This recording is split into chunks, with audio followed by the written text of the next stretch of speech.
Hey guys. All right. We have Melissa, we have Steven. Hello. Hi, Steven. So glad you made it. Welcome, welcome. And we're expecting another lovely singer, Bianca. You guys are so lucky. You have no idea. It's just gonna be the four of us. So you're gonna get so much like awesome one-on-one attention. It's gonna be fantastic. So let's just go around and just introduce yourself. I know, I know a little bit, but just like introduce yourself and just say where you are, and what kind of music you sing. So you want to go first, Steven? So go ahead and unmute. All right, got it unmuted. How's it going? Go ahead. I'm so happy you're here. Yeah, glad to check it out.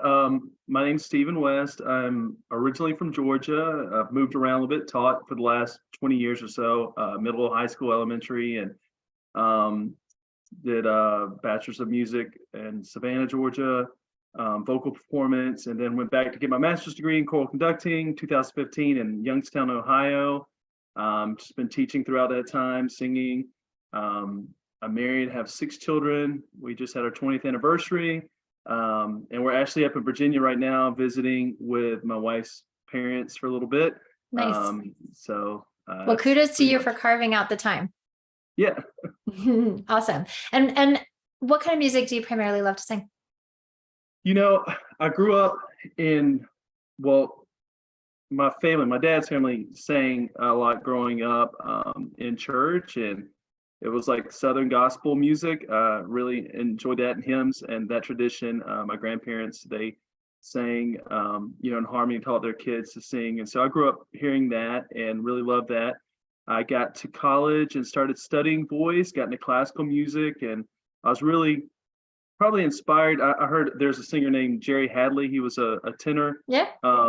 And I heard him live like a year or two into the program. We went to like this small, it was like a girls' school somewhere where he gave a concert, and it was just amazing. I never had heard that the voice be able to do that to that ability. So that was really inspiring. And so I enjoyed the classical, learning that, and getting into choral music for the first time in college. And so, but I like a wide variety of music, R&B, some pop. Just anybody that can sing that, it sounds, I like a lot of different types of music. Well, I'm less concerned about what you like to listen to. And I just want to know, what is your main focus and what you like, what you sing, especially when you're doing professional, going into the professional aspects of your work.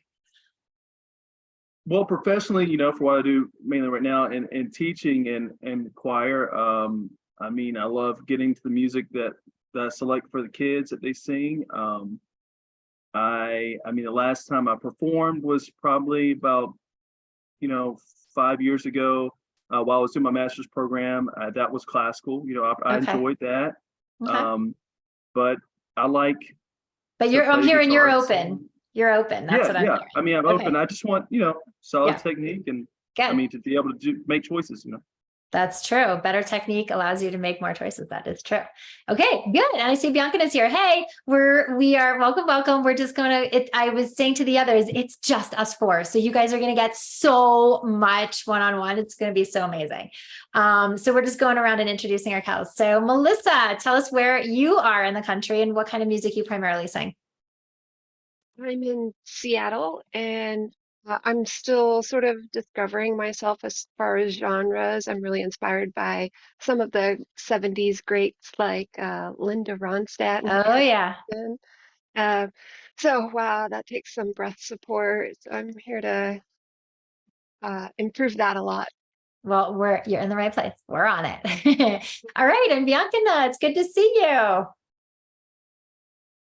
Go ahead and tell us where you are. I'm in Seattle too, so perhaps we can exchange information and get together sometime. That's cool. Can you hear the AC? It's on and it's loud.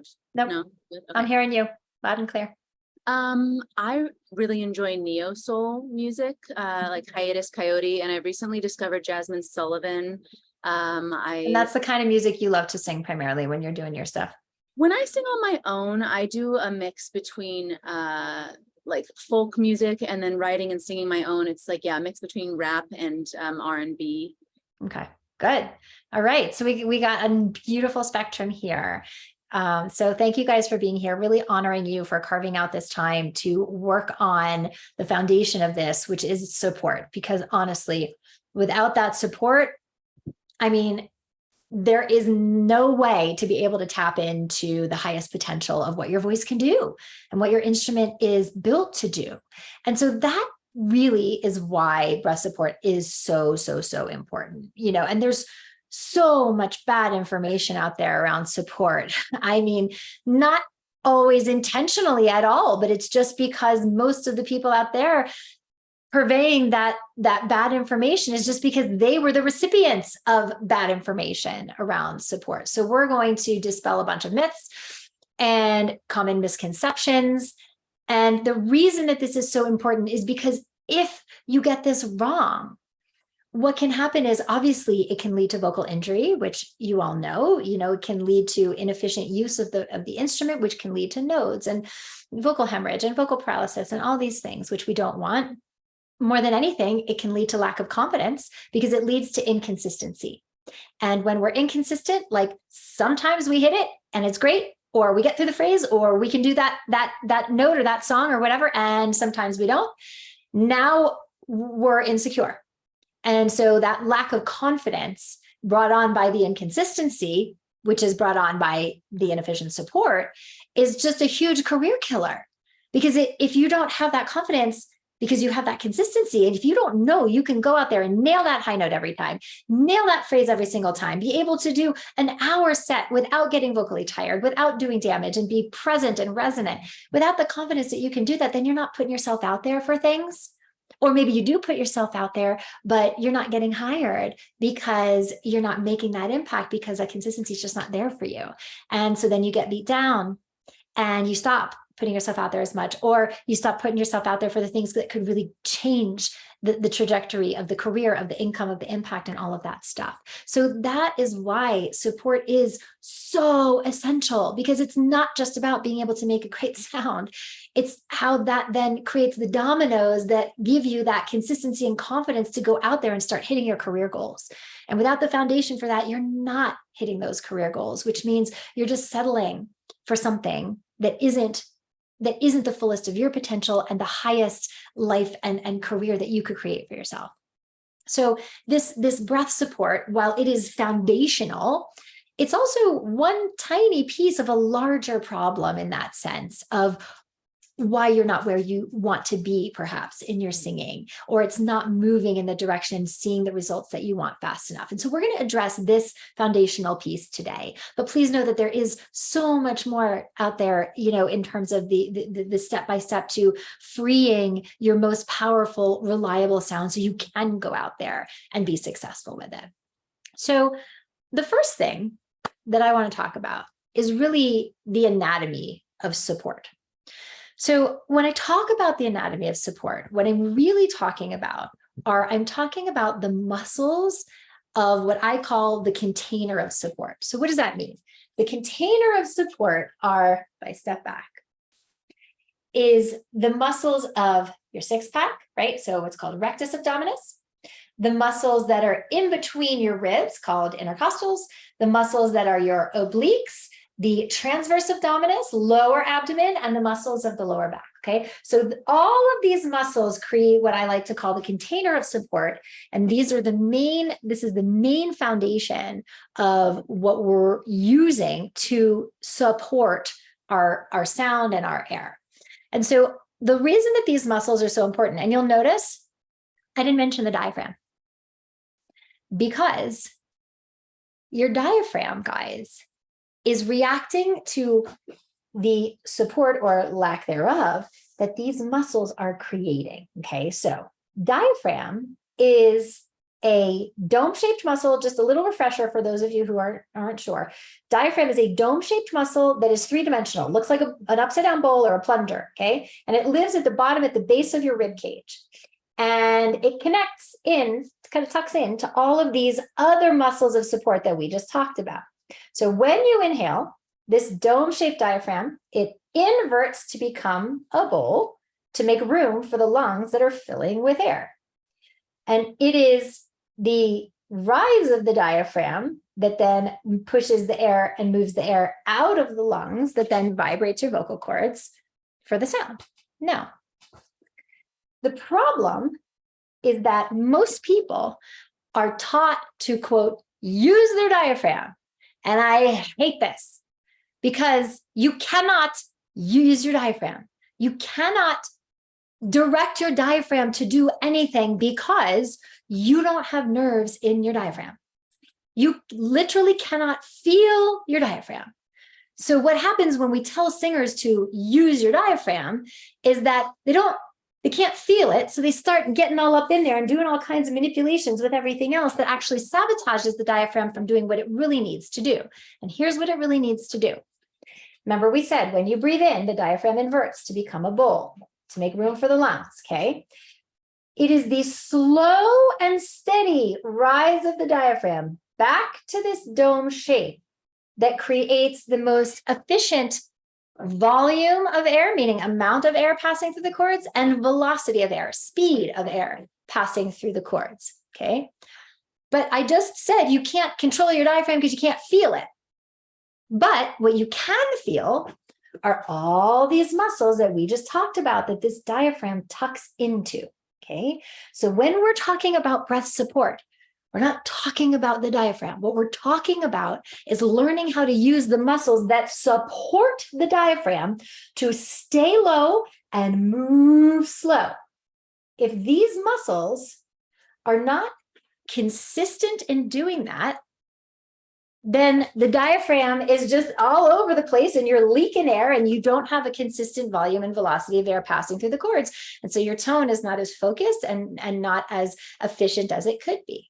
So when you think about things that support things, right? Like the legs of a table, they support the table. Ladies, your brassiere supports your girls, okay? Sorry, Stephen. You get it. You have a wife. You know, the legs of a table, they support the table, okay? The legs of this table are steady, which is why the things are not falling off the table. If the legs of the table are going like this, then everything falls off the table. That's not support, okay? So the most important thing to understand first and foremost is that what we're talking about is learning how to use these muscles of support in a steady, consistent way that supports this diaphragm to steadily and consistently rise so that it's not pushing out too much air too fast. So without the right support, the diaphragm is just whoosh, pushing up and now pushes all the air out of the lungs and the tone is airy. And it creates tension because of that, because when you have all this air flooding out, body doesn't like the way that feels and brain doesn't want the way that sounds. So now other parts of the body, namely neck, tongue, and jaw, come in to compensate and create a dam to try to compensate to support that sound in the absence of the steady, consistent support that is not being created down here. So if you sing, if you notice that you have tension or strain or certain parts of your body are like overworking up here, it's 9 times out of 10 because the support is not consistent and steady. So now other parts of your body are trying to support that sound instead. And that's how we get into a lot of tension and habits and things that don't feel good and produce a strange sound, pitch issues, different range issues that even if you're not able to get into the higher part of your range, it is a support issue first. So going back to what we were talking about, in talking about the anatomy of support, I want you guys to have an experience of really starting to feel these muscles in your own body. So I want you to stand up and I want you to put your hands on your 6-pack, like on the muscles that run down. This is called rectus abdominis. And you're going to put your hand right here lengthwise. And I just want you to pretend like there's a dog outside barking. And I just want you to shush the dog. So you're just going to shh. And I want you to feel what you feel under your palm. So shush the dog. Shh. Shh. Shh. And what you'll feel these muscles fire. They start to fire. And do the same thing on your obliques. Put your hands, the palms of your hands on your oblique muscles. Shush the dog. Shh. Shh. Shh. Okay, see what you feel. Now, same thing. Lower transverse abdominis, like right below your belly button. Shush the dog, same thing. Shh, shh, shh. Now, I want each of you to notice when you were shushing the dog, don't sit down, we're going to do more. When you were shushing the dog, Bianca, when you were shushing the dog, did these muscles flex or did they contract? Which way did they go? Did they contract or did they flex? Yeah, you guys are all noticing that they contracted.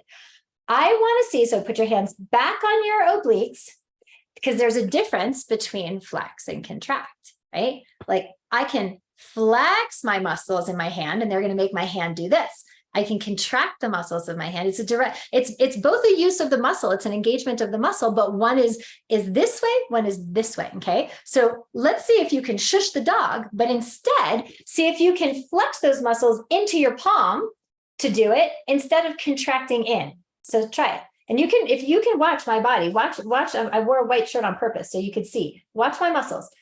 Shh, shh, shh. What you're not seeing is shh. That's a contract. You can specifically see it like right here. So see if you can flex into your palms as you shush. Go ahead and try it. Yeah. Stephen, put your hands lower. Stephen, hands down on your obliques. Like right, so find your hip bone. Put your palms on a diagonal right above your hip bone. Yep, there you go.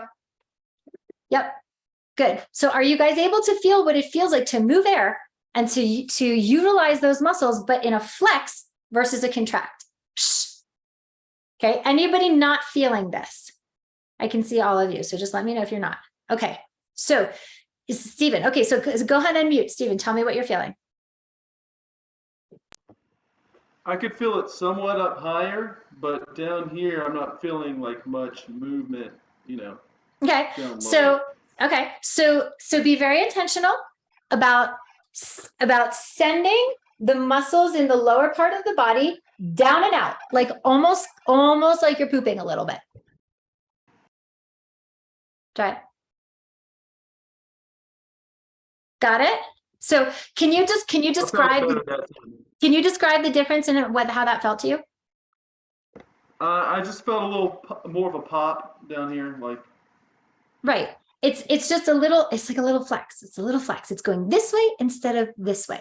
So guys, here's why this is essential, because if you're doing this, if you're punching in, then what you're doing is you're taking all of the force and energy of these muscles and you're pushing it up and in, which means that you're taking the diaphragm and you're pushing it up and in, which moves way more air and floods way more air out than you need.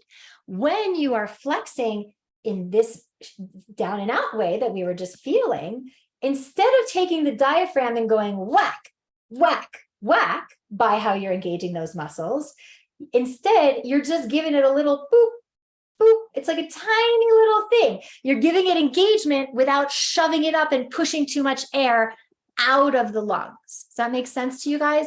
Because here's the thing. It doesn't take a lot of air to sing. It does not. It just takes a very focused, steady stream. So now you guys have that sensation of understanding, feeling all of these muscle groups. Now, feel it in your back too, because your back body is involved in this also. So find the bottom of your ribs and the top of your hip bone and that soft space in between and put the palm of your hand right there. And also shush the dog. And you'll feel those muscles. It'll feel a little different than it does in the front, but you're still going to feel those muscles fire like this. Okay. Is everybody feeling that in their body? Okay, good. So now there's one thing that can really sabotage the ability to use this body in this way, okay? And that is understanding what your default physiological habits are. So to give you an example of a default physiological habit, I worked with a tenor who was super tall. He was like I don't know, he was like NBA tall. He must have been 6'4", 6'5", 6'6". And he was always the tallest person his whole entire life. And so everyone was always below him. The entire world that existed was always lower than him. And so his default habit is to be here, because that's just where the world was for him. And so he tried to get up and sing. He was an opera singer, and he's a tenor, and he would try to sing Cavaradossi and some of these big tenor arias. And his physiology was here, because that was like literally what his life was. But if you're collapsed, right? So like, try this, guys, like button up your heart space, collapse and kind of look a little bit down. And now try to engage your support in that flex. It's not as easy. It's like you're a little bit, it's not, because you don't have the energy of your physiology working for you. Okay. Same thing. My habit when I was a young singer, I was a ballet dancer for a long time in my youth. And, ballet dancers use their body like they're totally tucked, right? It's like this massive tuck and pull up. Okay. And so because I spent most of my time tucked and up when I was dancing, when I wasn't dancing, my habit was to sway back. My habit was like one hip cocked, sway back. Okay. But if I'm sway backed and that's my habit, and I'm trying to get into the lower aspect and get into my back body for my support, can't do it. It's not going to work as efficiently. So we have to understand, what are our physiological habits? Do we, without realizing it, do we button up? Is there a bit of an insecurity? Don't look at me. Do we reach for things? Like this, that, right? So you have to visualize and conceive of your entire physical body is the thing that is creating the energy of the sound, not just this, not just this. And so any way in which the energy of the body is going to be clipped off, whether it's our tenor here, who's like closed off here and his head is jutting forward, so now he doesn't have the full energy of his chest here, whether it's my old habit, which is cutting me off at the back, right? Learning to get in touch with the ways in which you may be using your body that may be preventing you from accessing the full stability of your support is super important. And so as we move forward in the boot camp today, and especially as we get into singing, these habits will become very obvious to you. So just putting that out there, that's something that we're going to be looking at as we move in deeper into today. So we've talked about this idea of flex and contract. And it's not just what's happening when we go to make sound, but it's also what's happening when we inhale. Okay. So there's the on, and then there's the off, which is when we breathe.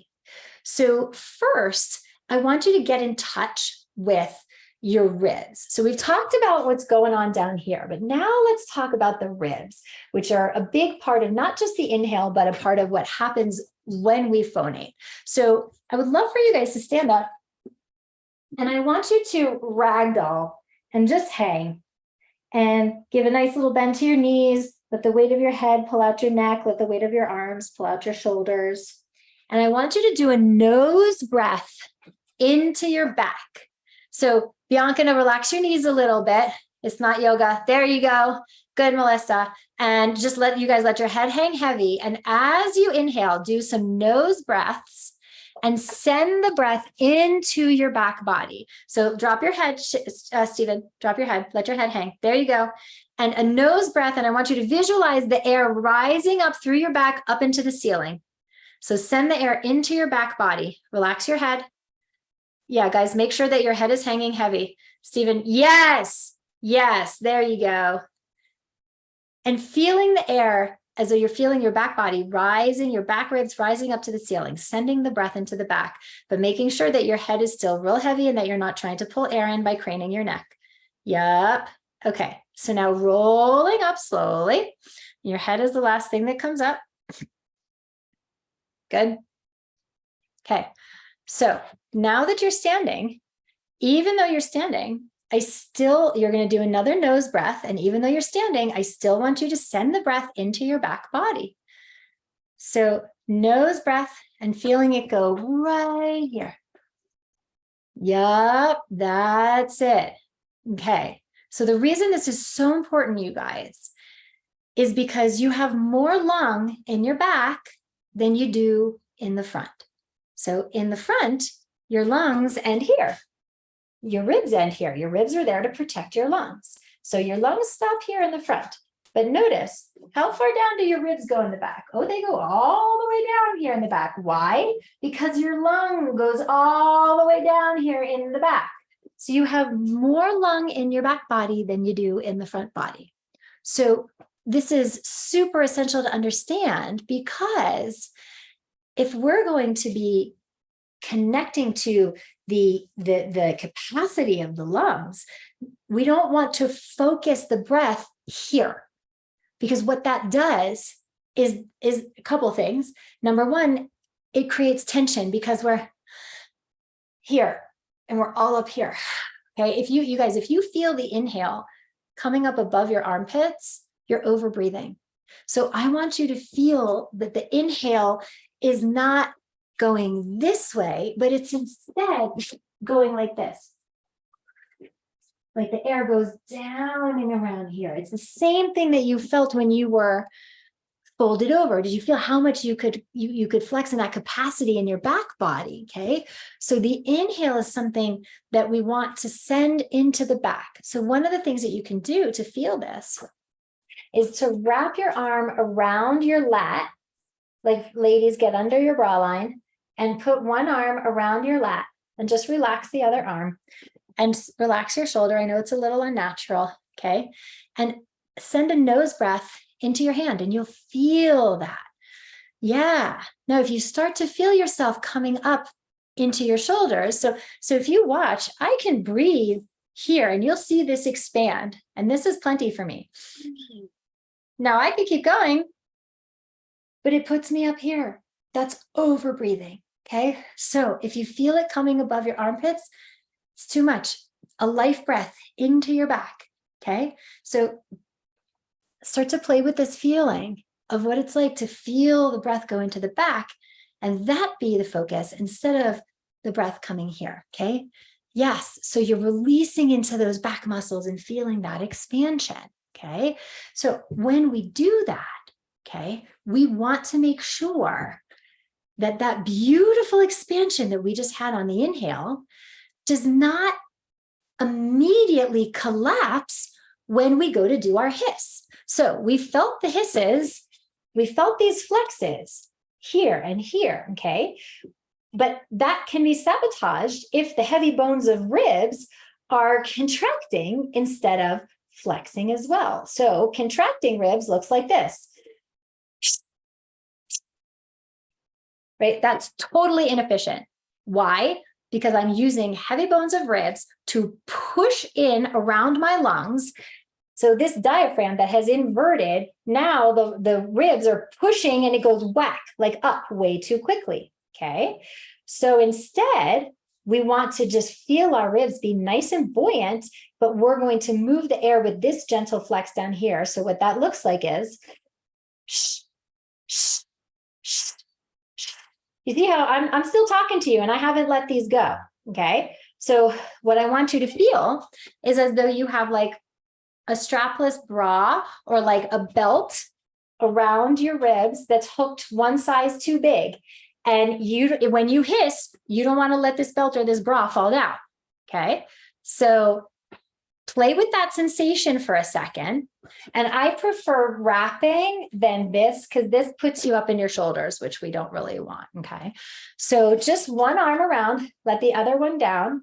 You're going to feel that beautiful expansion when you breathe into your back. You're going to feel it under your hand. When you go to hiss into your hand. Don't let that imaginary belt or bra fall down. So do a few hisses. Let's see. Mm-hmm. Yeah, let me hear each of you do that. Since, who wants to go first? Somebody just unmute. Let me see. Let me watch each one of you. Bianca, you want to do it? Yes. Okay. Yeah, do it a little slower. Yeah, yes, just an S without the T in front of it, just an S. Or an SH. Shh. Yes, yes. Do you feel your body going like this? That's it. Good. Okay, Melissa, let me see you.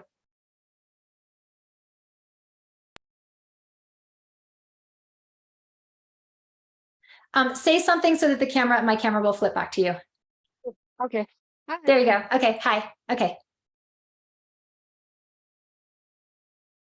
Yes. So do me a favor, drop your arm for a second. And just let's play with the back body breath. I just want to see that back body breath for a second. Nose breath into your back. Okay. So I want you to do it again for me. And you guys, the inhale is a release, meaning we need to release these muscles of support. And I feel like you're holding this here a little bit, Melissa. So let your belly, like muffin topic, girlfriend, let it go. Let your belly be soft when you inhale. Okay.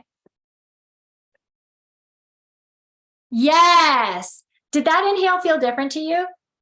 Yeah, it did. That's one of my habits. I'm take note of contracting my abs. Yeah. So can you describe the difference of what that breath felt like when you dropped your belly and you let your belly go? It felt relaxed. Yeah. And what I saw was I could see it go into your back. So you guys try this, because if you don't let these muscles go when you breathe, if you're still flexed and contracted in these muscles, like go ahead, flex these muscles. Now try to inhale into your back. Like it goes right up here. You can't. Okay. So number one for you, Melissa, is release. Then receive the air. Okay. So my phrase that I like to use is drop the belly on the breath. Let it go. Okay. Yes. Now you feel all that expansion that you get. Okay. So now you have that. And so now when you're hissing or you're flexing, you just don't let the bathing suit fall down and just do it from right here. Try it.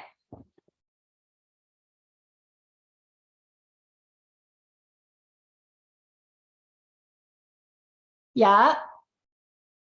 Can you go in profile for me for a second? Okay. So do you feel like you're a little bit here? Yeah, I was trying to move my arm out of the way. Oh, yeah. No, don't worry about that. I just don't want it to be unnatural. I don't want you to, drop your pelvis. So what if I said to you, drop your pelvis? Uh-huh. You feel how you just relaxed? Oh, drop it that way.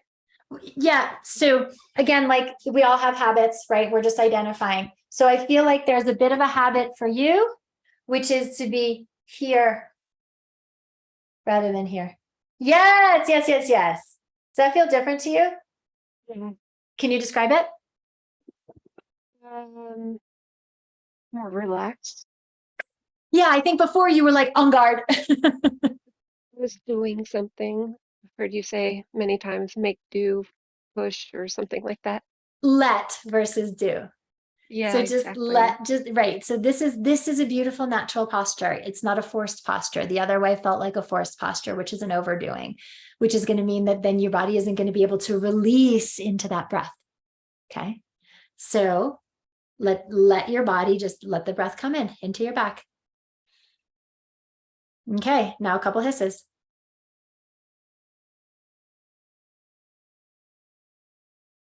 Yep. Do a couple short ones. Uh-huh. Okay. So now, guys, that looks good. Let me see you, Stephen.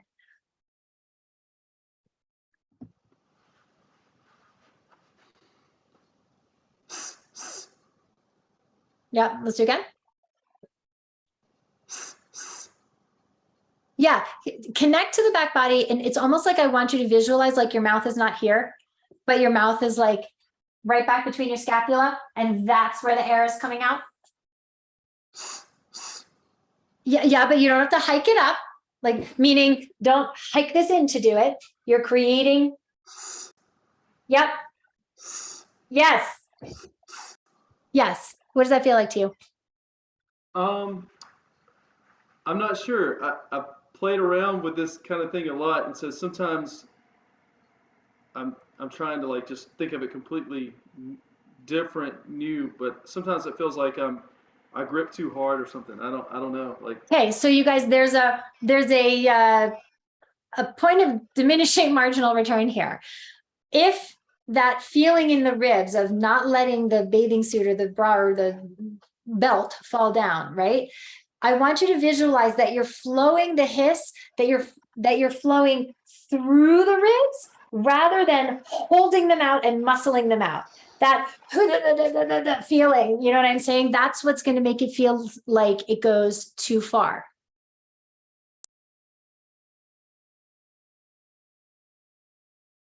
Wait, unmute because you're muted.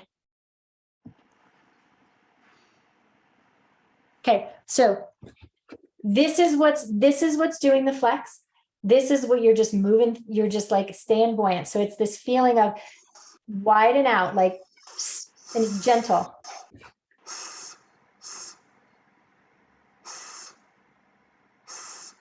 There. You feel how it's more gentle?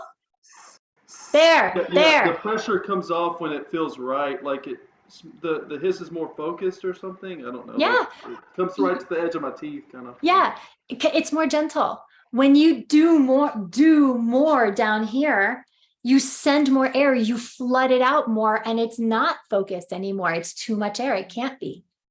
So what you're doing that is focusing the air is you're actually sending less of it because you're just gently tapping these rather than pushing and flooding it. Does that make sense? So if you had to describe that feeling, how are you going to find that again in your own practice? How are you using your body? What do you notice about how you're using your body? Well, there has to be freedom for this to work. So like it has, I mean, it's part of, I guess, the rib cage or whatever expanding. So it allows us to move freely more to where I'm not like tensing or working, but it's bouncy and you know, just it feels freer. So I have to isolate this, and I guess part of that, not isolate, I mean, I'm still using and keeping the expansion, you know, but it's almost like I can really feel these working freely or not even working. There's a freedom of movement and flexing, you know. Like, They're gently flexing and moving through rather than contracting. It's the contraction that makes it feel like you're working too much. Okay.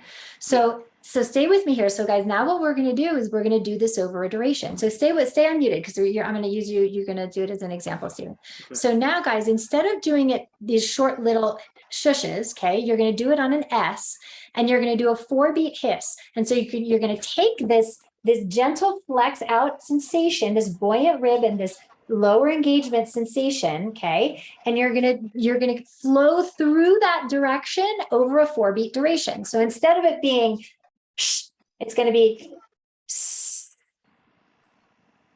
and we want it to be buoyant and moving out and down instead of contracting up and in. So the opposite would be nope. Okay, so let's do 4 beats on and then let breath come in. So Stephen, you try. Ah, that was a whack. Did you feel yourself whack it? That's the old habit. Yeah. What's starting your hiss? What part of your body? Where are you starting the hiss from? I guess up here. Yeah, but that's not where the hiss starts. This is your gas pedal, guys. This is your gas pedal. Right now, Steven's trying to drive his car. He's trying to get the car to start by going like this, but this doesn't start the car, okay? So this is your gas pedal. Gently put your foot on that gas.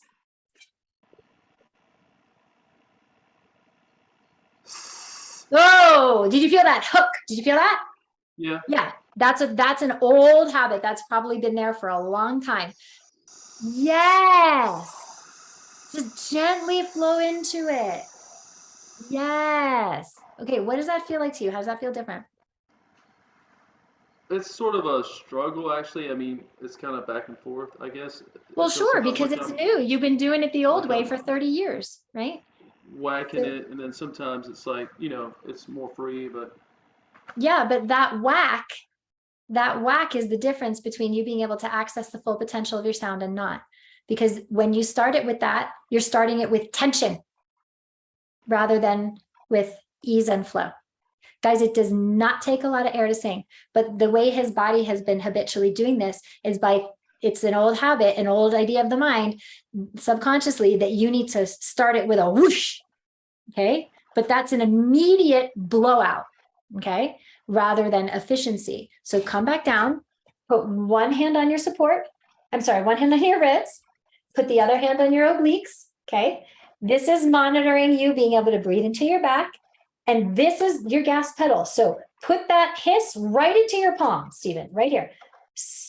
And flow through. Yes.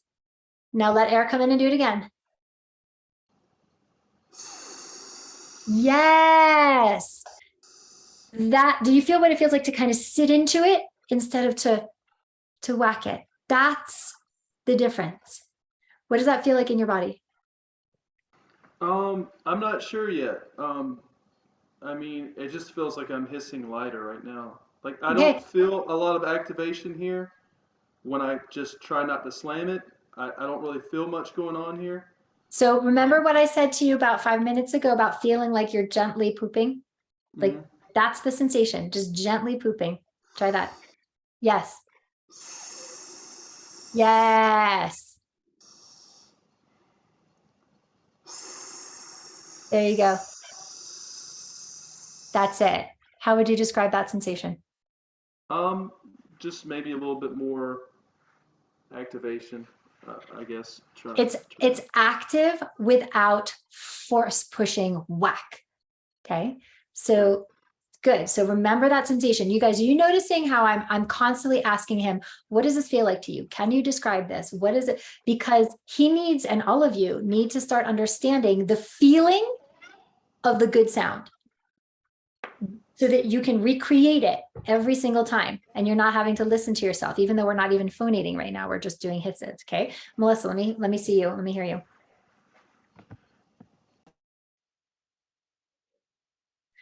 Okay. So say something so my screen switches to you. Oh, Okay, there we go. Okay.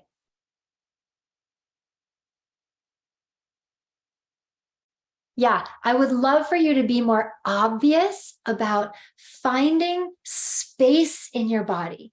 So allow that breath to go into your back as though it did when you were flopped down.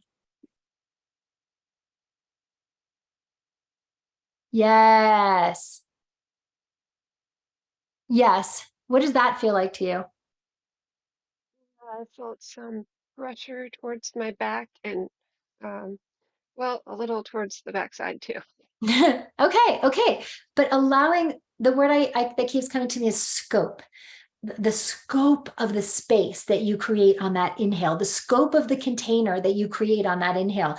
And then you just sit and you just lean into it, that feeling that we were talking about. Okay. So you create that, drop your belly and let the breath go right into your back.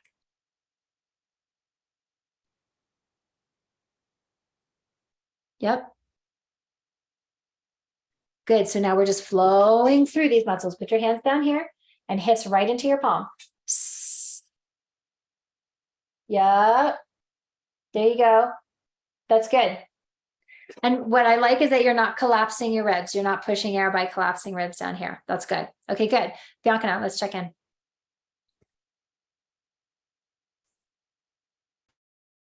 And just to answer Stephen's question, at the beginning you asked us, we're recording this, and you're going to get a replay, so you don't even have to worry about it. We're all recording it. Okay, Bianca, now say hi so I can flip my screen to you. Okay. What are you noticing as you're doing this? I just feel I feel activation through my low belly. You know, it feels like a workout kind of down here. Okay. So, I mean, that might be good if you're used to not doing anything down there. It might feel like more of a workout, but I also want to make sure you're not overdoing it. So let me see what you're doing again.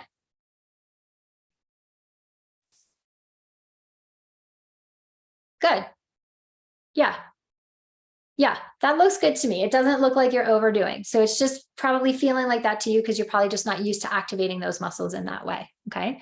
Okay, so guys, so now you know how to start, you know how to get that onset, you know how to flow through into hiss over a duration, which is about flexing over a duration. You guys, this is the foundational tenets of appoggio. So appoggio in Italian means to lean. And I think in Spanish, apoyar, it's the same, to lean, okay? And so the Italian, like, quintessential way of teaching breath support, which there is nothing better in the world, is all about, sorry, hair, is all about feeling this flex and this lean, okay? So it's not, you guys, it's not the force of the support that matters. It is the consistency of that lean, okay? So we don't want to give it all away at the beginning, meaning if you're going to hiss for, let's say, 8 beats, you're going to do an 8-beat hiss. And the beginning of the hiss, you're to the max of your lean. At the beginning, within the first 4 beats, you got nothing more to flow through. You're not going to make it all 8 beats. So it's about connecting brain to breath and really understanding, okay, I've got 8 beats, so I've got to graduate this lean, this feeling of flex that you guys were all feeling over a shorter time. I've got to graduate that over the full consistency of 8 full beats, so that I don't get to the max of my flex or the max of my lean in this container of muscles before the end, because that's when you're gonna start to feel this happen.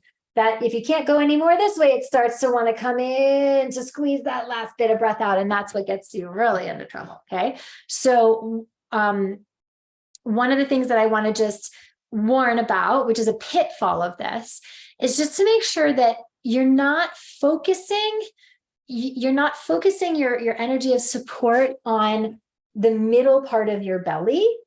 So like the middle, it's really not about the belly here. It's not about your stomach, okay? It's about the muscles that are like around it. And so a lot of times I hear, people talk about belly breathing, which I hate, because you don't have lungs in your belly. There's no breathing going on in your belly, okay? So don't focus on the center, because then this feeling of flexing, then what the pitfall singers can get into is taking this part and doing this, like pooching your belly out, which is not what we're talking about here. So don't focus here. Focus on what I call this container of support that's happening around it. So if you put your hand back here, up and down on your 6-pack, rectus abdominis, I also want you to feel what's happening up here, which is when you hiss, feeling these muscles of your 6-pack, flow them right into the palm of your hand over the duration of a phrase. So let's do 6 beat hiss and send those muscles right into your hand over 6 beats.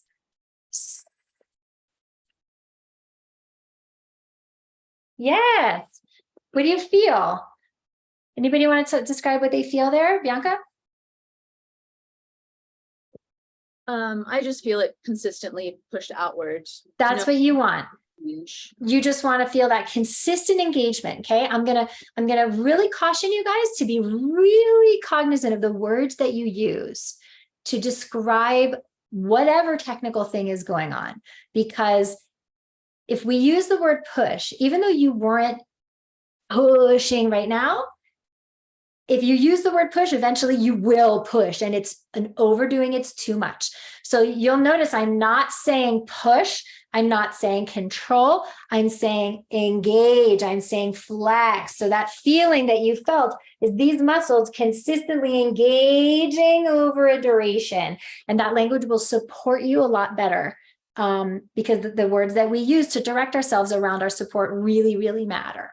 Okay, because your body's just following the direction of your brain. Okay, good. So now what I want to talk about is I want to go back to the idea of the inhale. Okay, so we talked about the anatomy of the inhale. We talked about the fact that the inhale is a release. Okay, but what I want you to talk about here, the language that we use, right, is we want to tell ourselves to let the breath come in. So your job is just to release your body so that you can open up and the air will just come in. Because in truth, you guys, we do not ever need to, quote, take a breath. okay? Physics does this for you. You do not need to help draw air into your body. So the way that this works in physics, this is like high school physics. If you guys remember back, the law of equilibrium, the pressure of a gas wants to equalize on either side of a membrane. So if the air pressure on one side of the membrane is different than the air pressure on the other side of the membrane, the gas will travel through the membrane because it wants to equalize, okay? So it's the same thing of when like a vacuum, right? The reason a vacuum works is because they create the machine so that the air pressure inside the vacuum is different than the air pressure outside the room, so that when you turn the vacuum on, it creates this thing of the air just comes in. And your body is exactly the same way because it's responding to basic physics. It's responding to the law of equilibrium. So when you are out of breath, the air pressure inside your lungs is different than the air pressure outside. You do not need to help the air come into your body. You do not need to take a breath. The only thing that you need to do is release and let your body open up, and the air will come in, okay? So this is why you will never hear me ever tell a singer to take a breath. Because take, what does that imply? It implies a grabbing, a doing, a force. And now look what I'm doing. And now what I've done is I've actually closed the space in my throat, in my ribs, in my energy. And so now I'm not going to get as much air. And so I'm actually going to sabotage the thing that I'm really trying to do, versus if I tell myself to just open up and let the breath come in, I'm going to get way more air. So this is what I was starting to get at with you, Melissa, is when you release your belly, everything else is able to release. Your diaphragm drops and the air just comes in and it feels more relaxed. And then we don't get into these habits of tension, because the other thing is when we take a breath, now we're starting that next phrase from a place of tension, which doesn't serve the phrase we're going to sing either. So I want you guys to experiment with this law of equilibrium. So what you're going to do is you're going to do the opposite of everything that I just taught you. And you're going to squeeze your breath out. You're going to blow your breath out, like squeeze it out until you've wrung it out, until you've got nothing left. And then all you're going to do is you're going to tell your body, you're just going to release. You're going to release your belly, release your ribs, release your throat, release your jaw. Okay. So get rid of it all. Get rid of it until there's nothing left, nothing. And then just let your body open. You feel how you don't need to help that air come in. It just comes in. Okay. So let's do this in the context of a hiss. Okay. So we're not going to ring it out. All we're going to do is we're going to step on the gas. We're going to hiss. And then when we release this, a little bit of air will come in. And your job is to not just be focused on the on, but to also be focused on releasing the off, because that's when the air comes in. And let your body just let go and open. Okay. So just play with that a little bit in your own body for a second. I'm going to watch you as you do it. So a little on, and then let the air come in. It doesn't matter that you haven't gotten rid of all your breath. Right. So that's something else I want to make sure that we understand, which is that when you are on, and let's say you hiss and you get rid of half of your capacity, but you still have half a tank left. Great. You're going to release, you're going to open your body, and the laws of physics are just going to fill up that last half. You don't have to get rid of everything in order, it's like you don't go to the gas station with a quarter of a tank, empty your tank, and then put in a whole nother gallon. Okay. So you're just allowing your body to release and open up, and whatever you need will fill up and come in to the capacity that's there for you. Okay. So do a few of these, do a couple of like 3 or 4 beat hisses, and then release into the breath.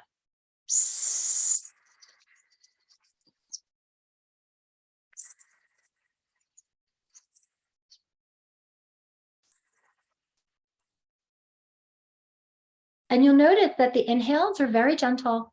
It's not a whole lot of air coming in, because you're not using a whole lot of air, because you're being super efficient with your hiss. So you're not using up a whole lot. Okay. So, do I want to do the counting exercise? Yeah, let's do a little bit of counting exercise too, which can really also help like to solidify this.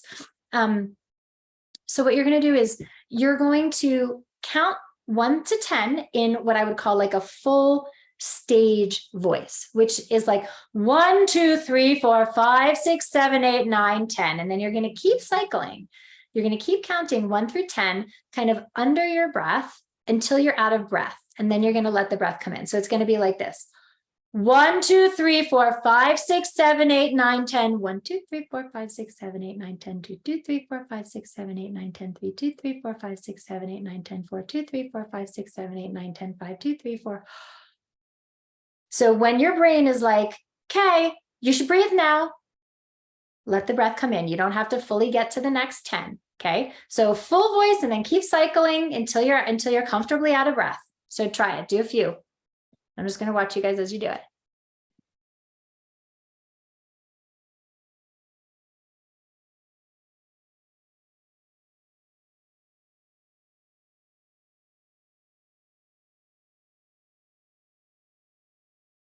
Good, Melissa. Good. I saw that, Bianca. There you go. Okay, so you all experienced just phonating until the end of your capacity and then what it was like to just open up and air came in. What did that feel like to you? Like, Melissa, what was that like? How did you notice your body? Was there a sensation or or like an image? Yeah, it started to feel a little tense towards the end, and then I was like, oh yeah, let go. And then I just, Yeah. yeah, Yeah. it filled up. Exactly. So guys, that's like seminal concept number 2, which is like the inhale is a release. It is not a doing. It is a letting. Your body knows how to breathe. It does it all day, every day. You do not walk around on the street doing your errands going, you would die. Okay. Breathing for singing is like breathing for life. I'm getting you in touch with your back muscles. I'm getting you in touch with how your body already knows how to do this. We get into all these patterns and blocks because we think we need to do it differently for singing. Like when Stephen goes to talk, I guarantee you he's not standing in front of his class going, guys, oh, you know what I'm saying? Like doing that thing. I guarantee you would die. You would not be able to phonate day after day after day. Okay. And yet we do these things when we sing because we think it's not enough. We think we have to manipulate. We think we have to. And you guys think about it. A baby can cry. I mean, Stephen, of all people, you know this. A baby can cry for hours on end, never get hoarse, never get tired. It is the most present, resonant sound. Why? Because their body was built to do that. And so was ours. And we do not have, the babies do not have all these blocks and patterns and ideas and things that they, that are preventing them and getting in the way of Mother Nature's most effective production of sound. And so what you're tapping into here is being able to identify how to use your body in that most effective production of support and air that you already know how to do, but you think you need to do differently in order to either get it right or be impressive or prove or be powerful or whatever it is. Okay. It does not take a lot of air to sing, and it does not take a lot of energy to sing when you're doing it right and you're doing it efficiently. So let's move on. Okay. Let me just make sure I have some notes here that I'm hitting everything that I want to hit. Yes, we have done that. Okay. So, so let's do some lip trills. So now let's take everything that we're doing, that feeling of that consistent hiss where you're just being so buoyant and you're not letting yourself collapse. And we're going to put a vibration to it, but don't change how you're using your body. Okay. So we're going to do a simple lip trill and we're just going to do it on a single pitch. So first you're going to do a hiss to set your body up, and then you're going to do a lip trill. So, and you're going to go back and forth. So what that's going to be like is you're going to go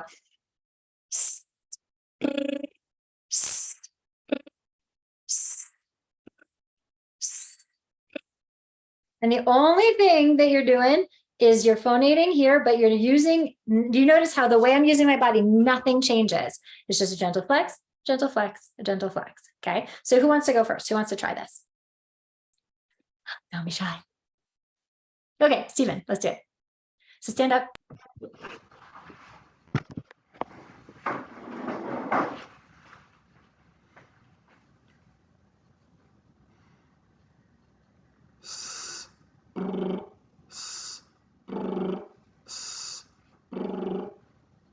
Good. Okay, good. So now let's do longer duration and let's do a lip trill with a moving pitch. So you're going to do, oh, I lost my sound. Hold on. Where's my piano? Okay, there we go. So you're going to go.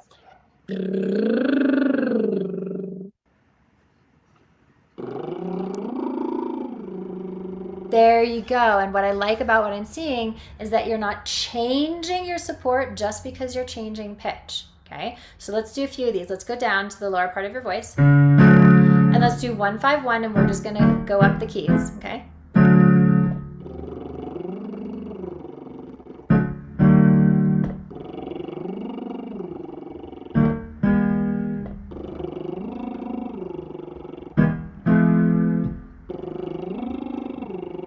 Okay, so as you're getting higher, I'm noticing you want to kick in the support to get up to that higher pitch. I'm going to exaggerate, but what I'm noticing is this. It's like a whack. Okay, so let's resist the urge to whack it. Okay, and this is where the lean of the appoggio comes in. You want to rise in pitch.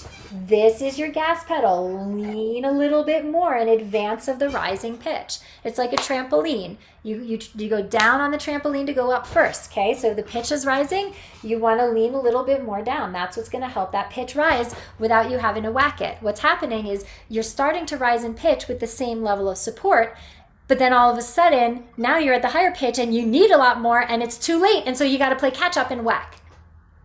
Does that make sense? So instead, gradually slide and lean. Try it in your register.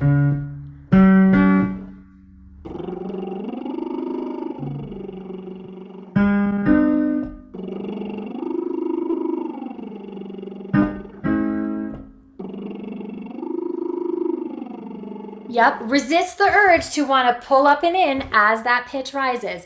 Go in the opposite direction, flexing gently down and out between your legs as you rise. Yes! How does that feel different to you, or does it?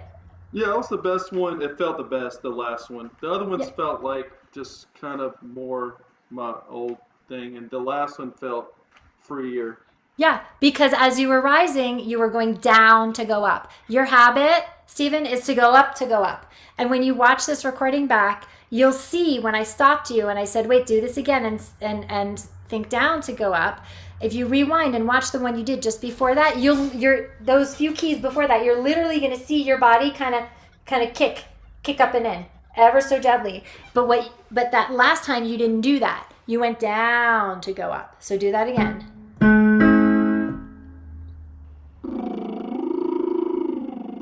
Yep, flexing down and out to rise. Good. Do it in your lower register.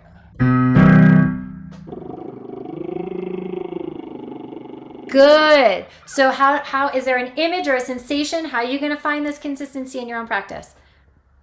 I just have to keep thinking about pooping gently. That's it. That's your image. Good. Good work. Okay, Bianca, let's see.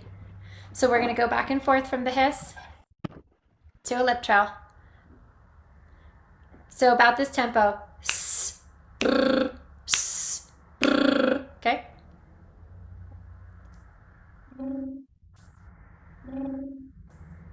Okay, but you're not breathing between them, and I want you to. I want you to release a little bit and let a little bit of air in. And it's a tiny bit. It's like, it's not even going to feel like a breath. But right now you're holding. Do you feel that? Yeah. Do it again.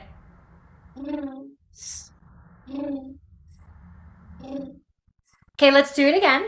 And right now your hand is here, which is why you're not really getting into your back. So really get under your boob and put your hand, really feel your lat back here. Yes, okay. So breathe into your hand. Really feel that container expand. Yeah, you feel that? Now you're going to lean into that as you hiss.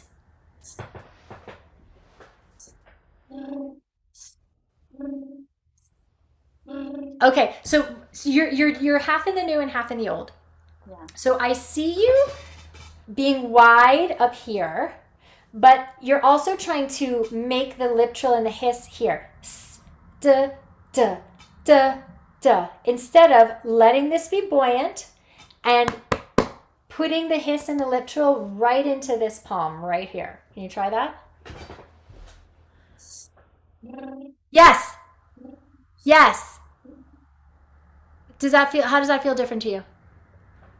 I still wasn't taking breaths in. It's feeling like I have so much breath in my lungs, like I don't need to take a breath. Okay, that's fair enough. That's fair enough. But what was good is that this was ultimately buoyant and stable, and this was what's doing the thing. Did you feel that? Yes. Yes, that's the efficiency. That's the correct way. So that's what I want you to be recreating in your own practice, that sensation. Okay, so now let's move pitch a little bit, just like we did with Stephen.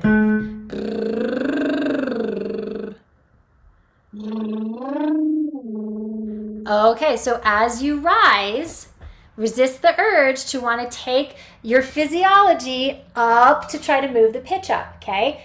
Down to go up. So you want the pitch to rise, gently moving down and out with these muscles, flexing down and out. You can probably see it if I hold my shirt really tight. You really notice it here. Like you can see me gently bearing down. Try to see if you can find that in your own body.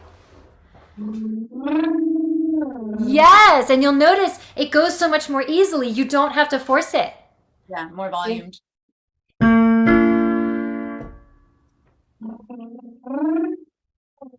Yes. Good. Find your back. Good. Let's do it in head voice.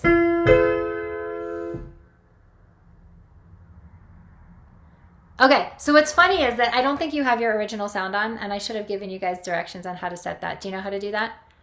I put it to musician sound so that you could hear more. But you have to actually enable it. So look on your Zoom screen and look at the top left corner, and it says original sound for musicians, and it says off. Tap it, and it'll say on. Oh, it's on. There you go. Okay, so do one more.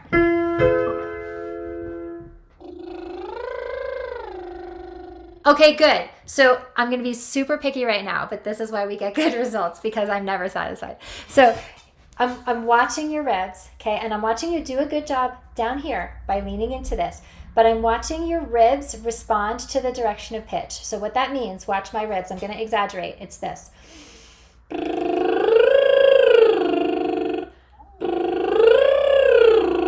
So when you go down, I see the energy of your container also go down. Okay? So making sure, guys, that your support is not responding to the direction of pitch, meaning we do not change support when we change pitch. So you're in your support as you're rising, but then as you come down, body's like, oh, cool, we're going down. That's easier. And then it just kind of backs away from it just a little bit. But just because you're descending, resist that feeling. Can you try it again?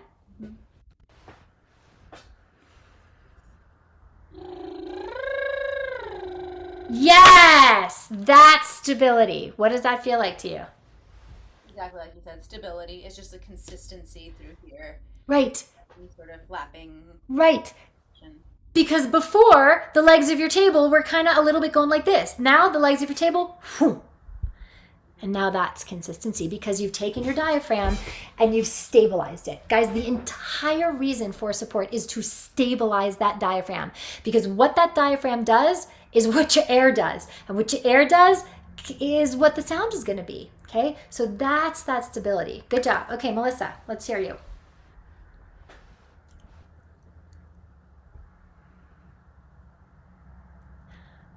Okay, so we'll go back and forth. Okay. Are you still muted? Why don't I hear you? Say something. Can you hear me? Now I can hear you. Okay. Okay.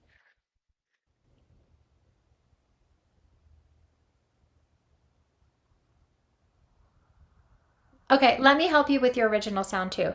Do you have are you on a? It is on. Yeah. Original sound for musicians is on?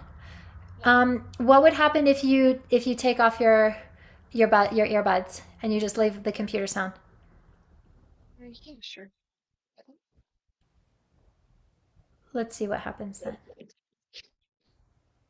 Okay, so let's do a lip trill.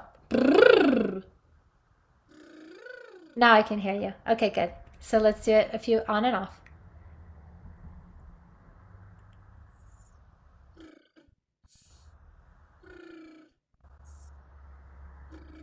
Okay, question. 10-point bonus to either Steven or Melissa. Who can tell me where she's starting her sound?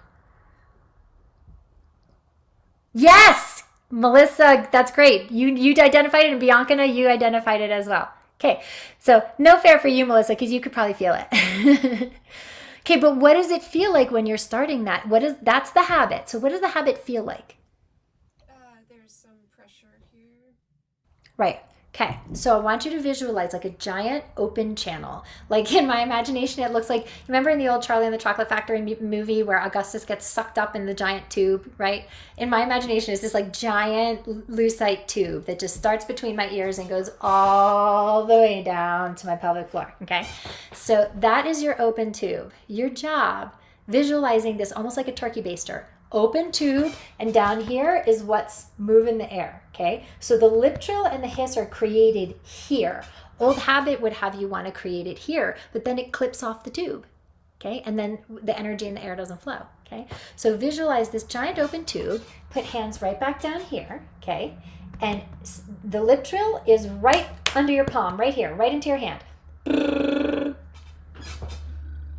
Yes! Now, can you move your head and do it at the same time? Yes, good. So now let's move the sound. Or let's do it a little higher. But I still want you to move.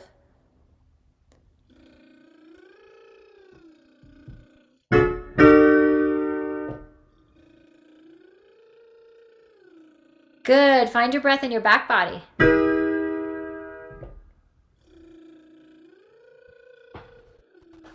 Good. So when I say find your breath in the back body, what I really mean is as though I was like standing behind you and I had my palms, like one palm right here, like just on your top back ribs, and the other palm right here. And I want you to send the breath into my hands. You're not going to be able to feel it because you can't get up that high with your hands, but you know what it feels like because it's what you felt when you were ragdoll. So go back down, find your ragdoll. Release your head and send the breath as though my hands were on your back ribs. Send the breath into my hands. Yes, I can see you doing that. Yes. Okay, so now roll up. There you go. Now, even though you're standing, imagine my hands are still right back there. Nose breath right into my hands. Yeah, do you feel that it's sort of like it like engulfs your back, right? Okay, so that's when I say be in touch with your back body. That's what I'm talking about, okay? So let's do a few more.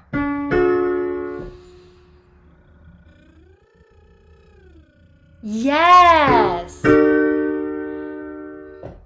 Oh, but that was such a beautiful breath. Why didn't you want to use it?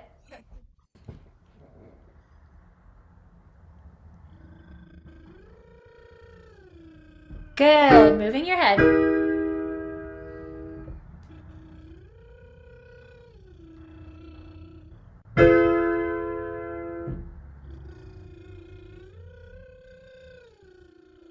Okay, good. So you're doing a good job now at not using this. Do you guys understand why I had her move? Because this has been her security blanket. And if she's moving, she cannot hold it. Literally cannot. So it forces her to use the lower part of her back and her lower belly in order to help her breathe and support this sound. So that was good. Okay, so I'm going to give you one more thing to think about here. You do a good job at supporting the arrival pitches, meaning this pitch and this pitch. You're doing a good job at supporting both of those, but I tend to lose you a little bit in between.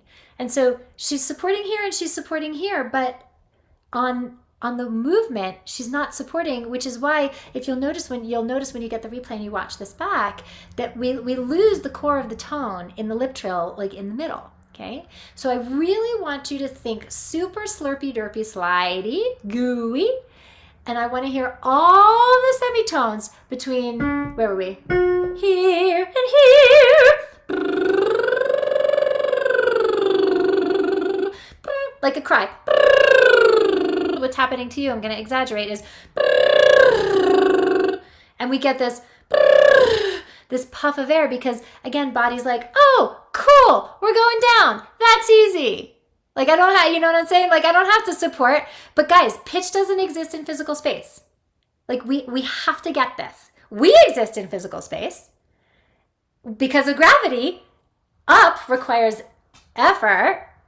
Down, you don't have to do anything. You drop the rope, you're going to go down. But that's how you're getting down right now, Melissa. You're dropping the rope. Okay? So that feeling of lean and resistance, don't stop that, because right now you're changing your support to change pitch, and that's inconsistency. Okay? So doesn't matter if we're rising, if we're falling, if we're ascending, descending, you could be doing Queen of the Night, going all the way over the place, and that support is doing this. Okay, so siren through. Good. Now can you do it and move your head at the same time?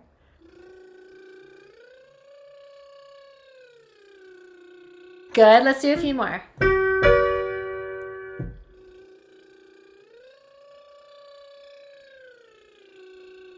Good. So you're doing a better job at not disconnecting. But I feel like your body is a little bit like, well, but how am I supposed to get up and change pitch now? Because you've been used to trying to kind of control it from here. Okay. So now that you can't, you notice how you're kind of dragging. You're just like, right? So this is what's going to make you rise in pitch.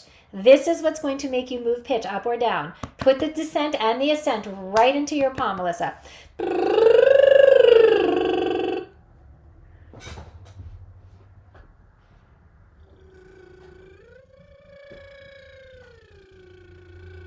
Good. Move your head.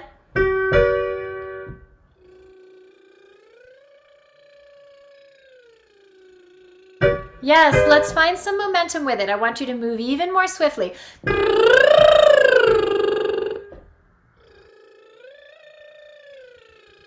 There you go.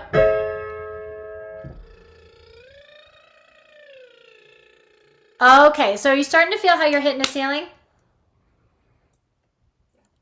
Okay, so this is resonance shape and stuff, okay? We cleared up the support. So now the support is doing what it should, and now it's very clear what else isn't working, which is right now, and this is not really the focus of this boot camp, but I'm just going to tell you, right? Because why not? But right now, the shape of your resonance is too far back. You're pulling your like a teepee right behind your eyes. Okay, so you've got your support going this way, and you've got your resonance shape opposing it. So move these two things in opposite directions. Can you play with that for a second? And in fact, not even in the context of these pitches, but just on a siren.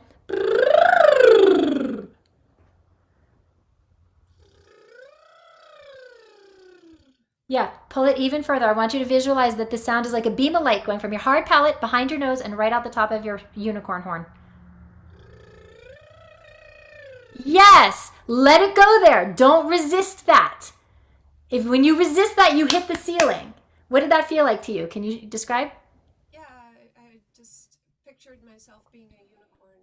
Right. And what it did is it brought her sound forward. Okay. It went right here. Instead of, and then you have pressure and then you get stuck back here and it doesn't turn around. Okay. So it tightens the neck. Yeah, but that's where that comes from. But again, we could never have addressed that just now without solidifying that support, because this is not going to matter without the consistency of what you're doing down here. Okay, cool, good. All right, Bianca, did we check in on this already? Not yet. We did. Yeah, sorry guys, I'm losing my mind. Okay, so now that you have the lip trills, this is one of the lip trill exercises that you're going to get in the bootcamp resources after this. So you're going to get MP3s of a bunch of different exercises. So it's just this 151. Okay, so you can practice this consistency that we've been talking about. Good. Okay. Most important thing to recognize with the lip trills, just some pitfalls that I just want to make sure that we address just in case, is we started to talk about this a little bit, which is this idea of the lip trill doesn't originate up here. This is not what starts the lip trill, okay? What starts the lip trill is stepping on that gas of support. So you can imagine a bunch of little lip trills just floating around in your lower pelvic girdle here, and your job is just to tap one and flow through it until it comes out, okay? So don't focus lip trills starting here, and don't focus here in terms of where that sound starts, okay? The other pitfall is sometimes, I don't see you guys doing this, but for those who have bought the replay, it can feel like it needs to be a big explosion, like it's a kind of thing. And so a little hack and a little pitfall to just be aware of is making sure that you're not exploding on a P, but that instead you're imploding on a B. That it's an imploded B instead of an exploded P. So P and B are voiced and unvoiced consonant equivalents. It's the same sound, just one is voiced and one is not. And so P tends to be exploded and B is imploded. So that can also be helpful to visualize lots of little B's down there in your support and just to tap one to find that efficiency rather than needing to explode it out, okay? I don't see you three doing that too much, but just something to be aware of. Okay, so we've talked about this idea of not changing support when we change pitch a little bit, but I want to give you an analogy here. If you can think of your support like a wave, it's a current, it's a wave. And if you think of a surfer, like if any of you have surfed or you've watched surfers on the beach, if they catch a steady wave, they're going to make it to the beach. If they catch an unsteady, jerky wave, it's going to jerk them off their board and they're not going to get to the beach. If you have that steady wave, surfer could be doing flip-flops on that board and they're going to make it to shore. And so your support is there to create that consistent, steady wave of air that the sound, the consonants, the words surf on. So it doesn't matter if you're changing pitches 25 times, if you have 17 different words, that consistency of your support, you do not change support just because you change pitch or you change words, okay? So to that end, we want to make sure that there are no feeling of arrival points. So we're going to take the next step here. Now we're going to put syllables on it, okay? So we were doing 1-5-1. Now we're going to do 1-3-5-3-1. The end result is going to be a really simple ma, mo, moo, okay? But we're going to do it on a lip trill first. And what I want you to feel is this is not 5 different pitches. Okay, there are no arrival points here. It's not 5 pitches. It's one thing when it comes to how you're using your support. So we're not going to support this like that's inefficient. And you hear that, the pulse and the pulse and the pulse, okay? What we want to feel is it's like one thing.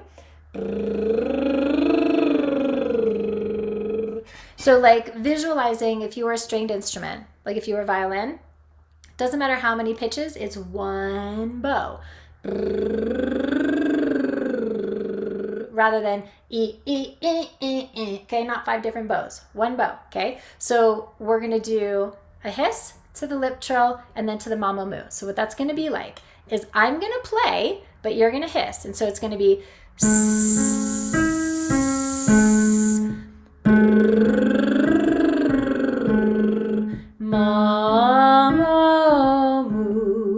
your job, your intention is not to change how you're using your body flowing through that consistent flex of support, no matter if you're on a hiss, which has no phonation on it, whether you're on a lip trill, which is phonation but no syllables, or whether you're on the syllables. That sensation of flowing current that doesn't change, that wave that you're surfing, your intention is to keep that wave steady no matter what, okay? So let's try. Who wants to try? Okay, Bianca, let's do it. So I'm gonna play, you hiss, and then you lip trill, and then you ma mo moo, okay? And.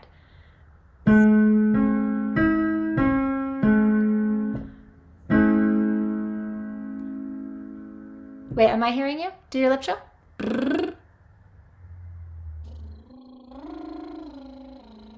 Okay, let's do it again. I'm gonna play the chord, and instead of pushing air to move each pitch. So what I'm hearing is, that's you doing this. Okay? Notice that I'm changing pitch and my body does not change. Because it's one flex. Can you play with that in your body?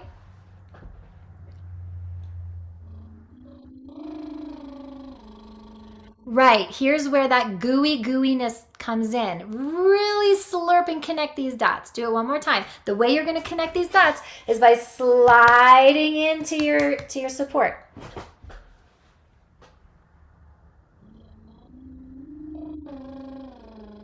Good, now you're gonna do mama moo, but don't change how you're sliding and using your body.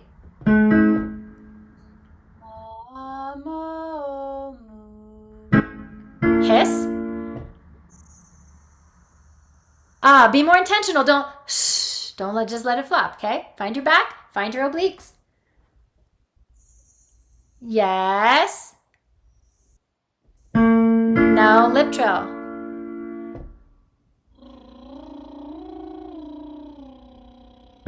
Yeah, it's a tiny bit sharp. So allow your body to find the pitch. And then you're gonna really slide. I want to hear all the connective tissue. Try.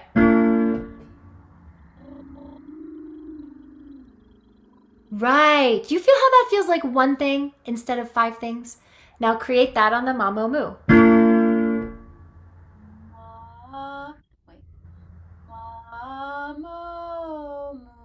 Good.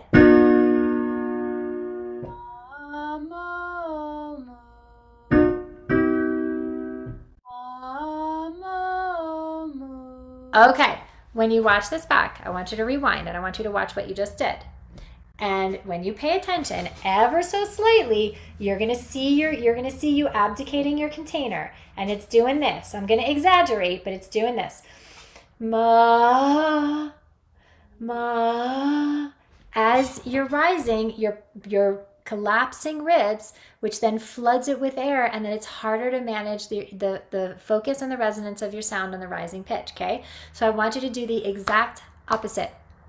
I want you to resist that. Do not let that strapless bra fall down, okay? Lean into that feeling. Ma, with your entire feeling is going down and out. Ma, try it.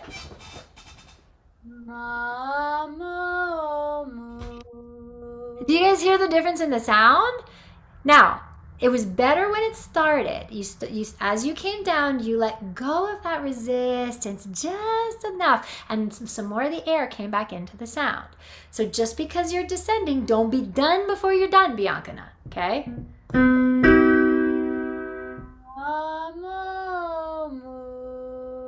Yes. Okay, so now let's talk about holding a note. So you did the ma-mo, and you got to the bottom note just fine. But then when you held that last note, body was like, okay, well, I'm going to hold this note. So now I need to push some air through it to move it forward. And then we got move. No. Same thing. Don't change it. Like the other way, you guys, is much harder. It's much more work to do it the way you were doing it before because it's constant movement versus one thing. And do not stop flowing through that until you are done phonating. I don't care that you arrived on the pitch and now you're moving through it. If you're phonating, you're still moving through that flex of support, that lean in your body. Try it again.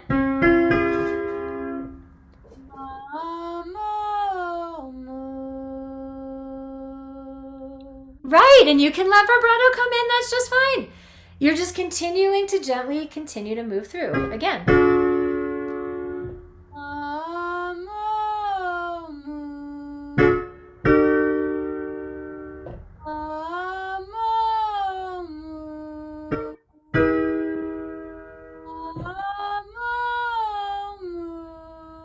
Good, let's do a few in head voice.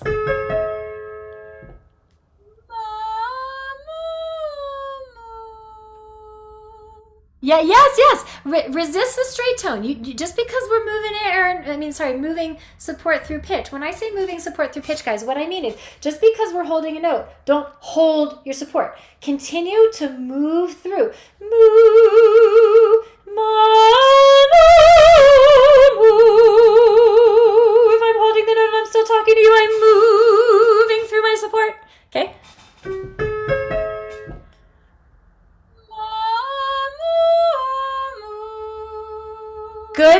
job.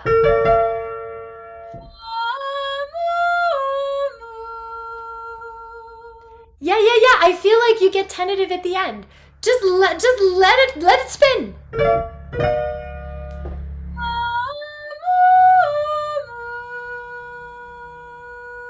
Okay, when you get to the held note, I want you to visualize that you are imploding this note instead of needing to move it out and forward.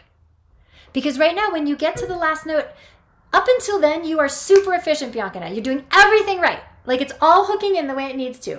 But then when you get to the last note and the way that body has been habitually holding notes is to push air through it and to move, to continue to explode the note. You hear all the air in my sound? It's like explode versus implode the note. So what could that note be? Can you experiment in your body? What that could feel like? You're just going to do the beat. Implode it. Drink it in. I mean, different sound, different story entirely. What does that feel like to you? Feel it like resonating all in here. Yes, because what she's doing, guys, is she's keeping it instead of giving it away. But the only thing I told her is a different word.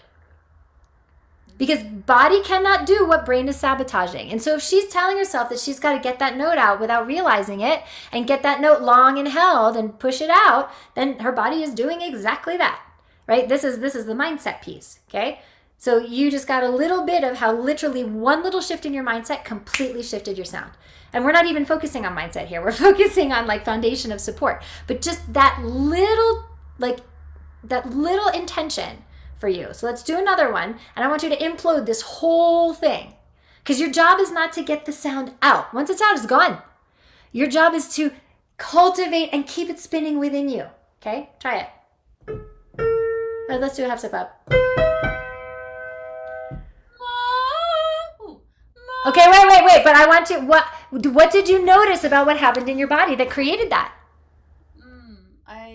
I feel like I was holding in my throat a little bit. You were, and so what happened then is now we've got like a block here, and mind goes, well, heck, how am I gonna get this air past this block that's been created?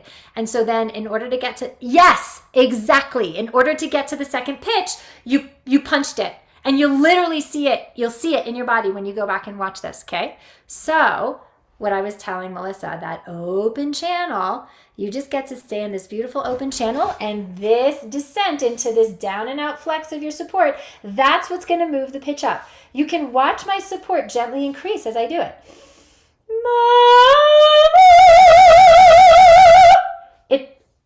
It's ever so gentle, but it's that consistency that's allowing me to slide up in pitch without those whacks. Okay, try it in your own body.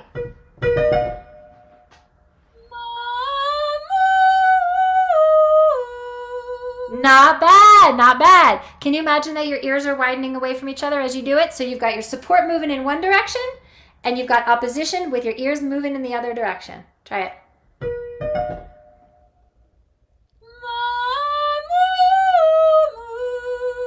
Not bad.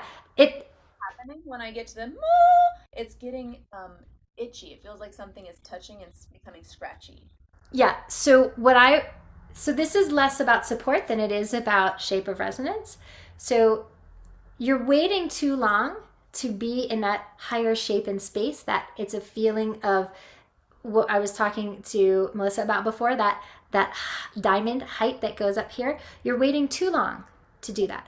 So we're going to start on the B, and I want you to be, so what you're going to do is you're going to siren down into your support.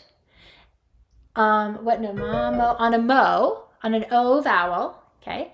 You're going to siren down into your support, and you're going to feel like your fangs and your molars are riding up into your brain in opposition of the direction of your support. And you're just going to do it on a siren. Moo! And you don't have to go as high as I go. Just siren however you go. Okay, did you feel the crackle scratchy? No, that felt more open.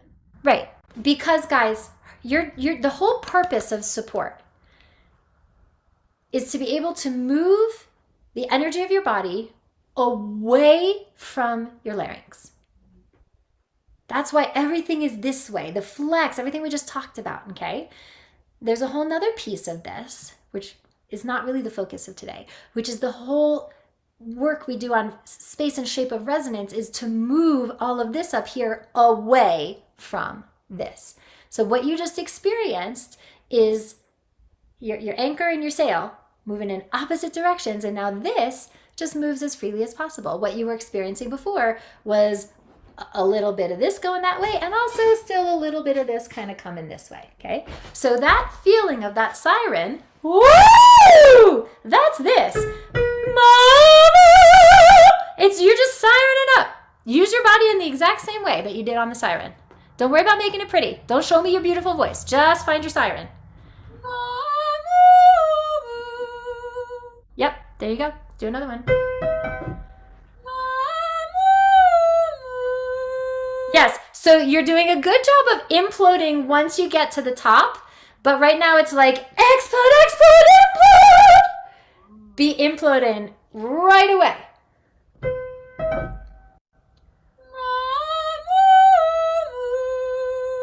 Right. This idea of implode is essential for you because what it does is it manages the amount of air that you're moving. When you think you got to get to a high note or get the sound out or get to the top, you push and you flood and you explode, and it doesn't feel good and it doesn't sound as good, and it's inconsistent, and then it makes you doubt whether you can do it. This idea of implode, it settles you and it brings you consistency down here so that you're not pushing too much air, but instead it's the exact right volume and velocity of air, and then boom, that high note is not a problem at all. Okay, make sense? Okay, good. All right. Melissa, you're up. Okay, so see if you can take the coaching, the things that we talked about with the other two, and put them in use in your own body. So let's try. We're gonna do the lip trill and then the mama moo. So start low.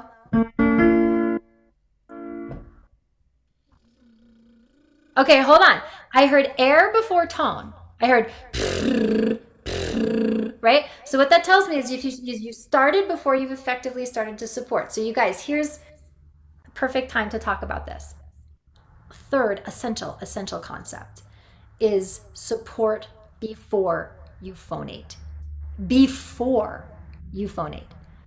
So what that looks like is if you watch my body, watch to see when you see me engage versus when you hear the sound, okay?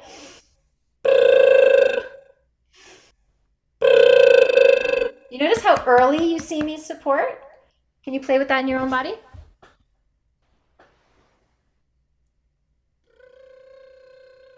Good. So now we're going to do it down here. Support before the lip trill.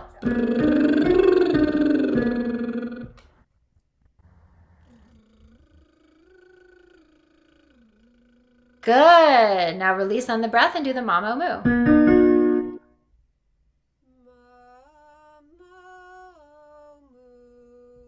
Good. Lip trill.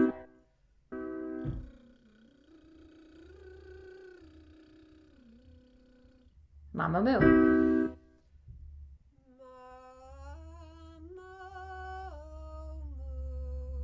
Good. So can you siren for me and go, mama moo? Just siren.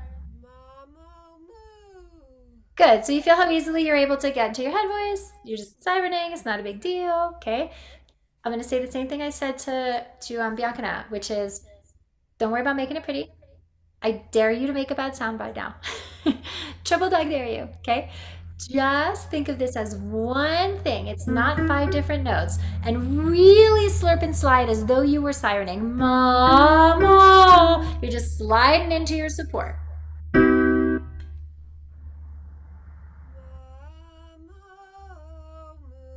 Yes, you can trust that. You can trust that head voice. Your body knows what it's doing.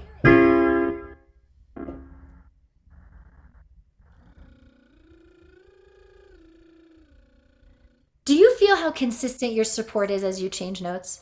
It's not changing with the pitches. That, use your body the exact same way when you do the mama moo.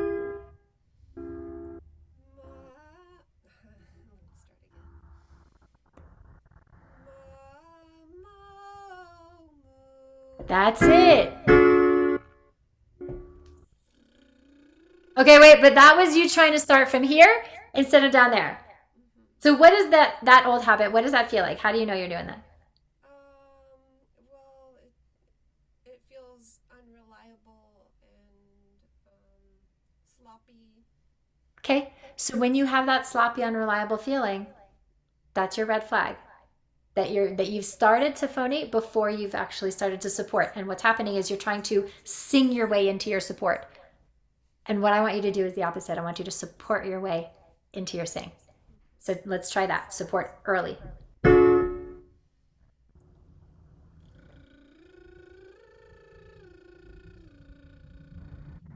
Mama moo.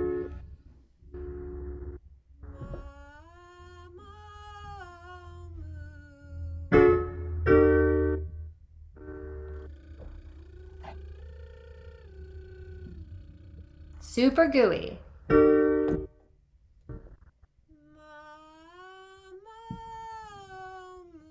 Good job.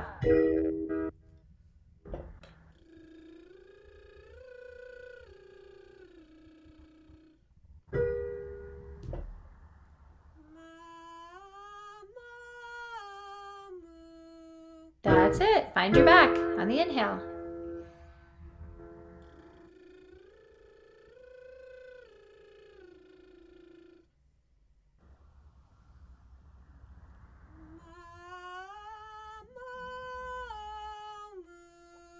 Okay, so as we're getting higher in the range, as we're getting higher into head voice, I'm noticing that as you're rising in pitch, there's one part of your body that really thinks it's its job to direct you and pull you up there. Are you present to what it is? Well, I feel like I'm pulling in here.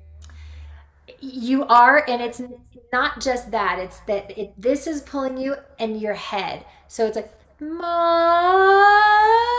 right? As it's everything in your body wants to go up in the direction of the pitch. And I want you to go in the opposite direction of the pitch. Okay, so thinking down to go up. So if you want to rise in pitch, then you need more of this feeling going on down under your hands of that flex and that lean. Okay, try it again. You're doing great.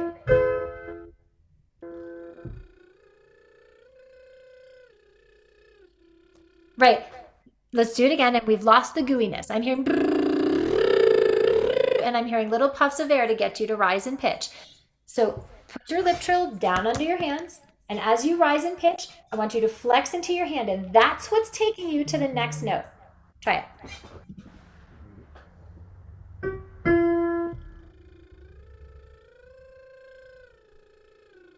Exactly. Good job. Now don't change how you're using your body when you do those on the mama moo.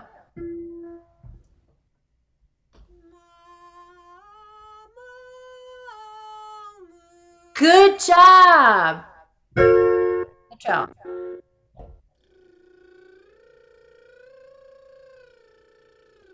Right. You're sliding into your support as you slide up in pitch. Now do it on the mama moo.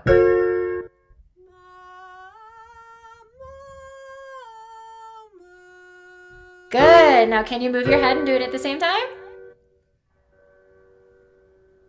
So start by, I know. It's like spinning plates. So just gently move your head from shoulder to shoulder. And then you're going to engage your support. And then you're going to do the lip trill.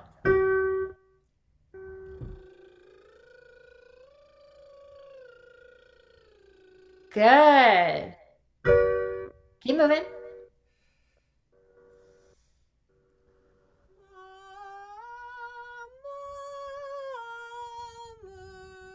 That's it. Do it again and implode that sound. Just the mama moo.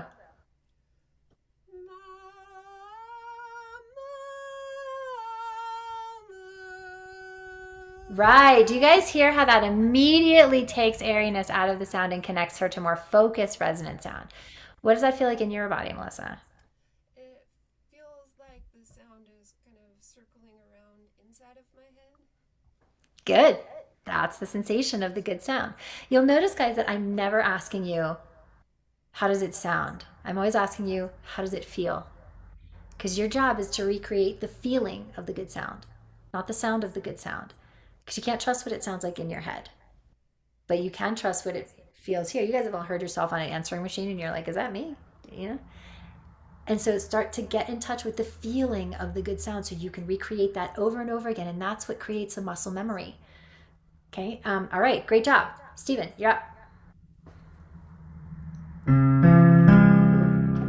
Okay. So lip trill first and then Mamo Moo. Back to back.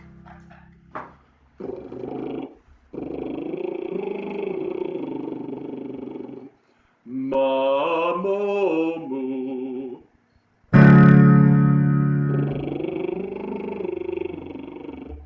Mamo. Good. So I'm wondering if you can surf more on this. You're doing great with your support, this consistent support. I'm wondering if you can surf on it rather than dip your paddle into the water. So what I mean by that is every time you change pitch, like if you can imagine that the pitches are like these lily pads that are on this current that you're creating. And right now, when you go to change pitch, you're sinking your lily pads and you're interrupting the current. And I want you to visualize that you're just skipping on these lily pads. So don't view these notes as arrival points because it interrupts your support. You're not arriving. There are no arrival points, okay? It's one thing. So can you be overly gooey and slidey and like super gooey slidey? Mamo. Okay, don't worry. I'm not going to make you sing like that forever, okay?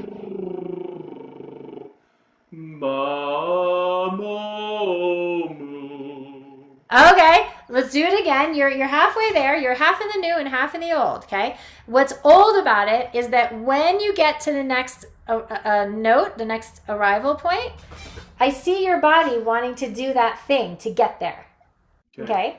Okay, so I want you to visualize the entire direction of your body is going down and out between your legs. It doesn't matter the direction of pitch. Mamo. It might feel like lazy articulation to you. It might feel sloppy. That's okay for now. Okay? Okay. Do it again.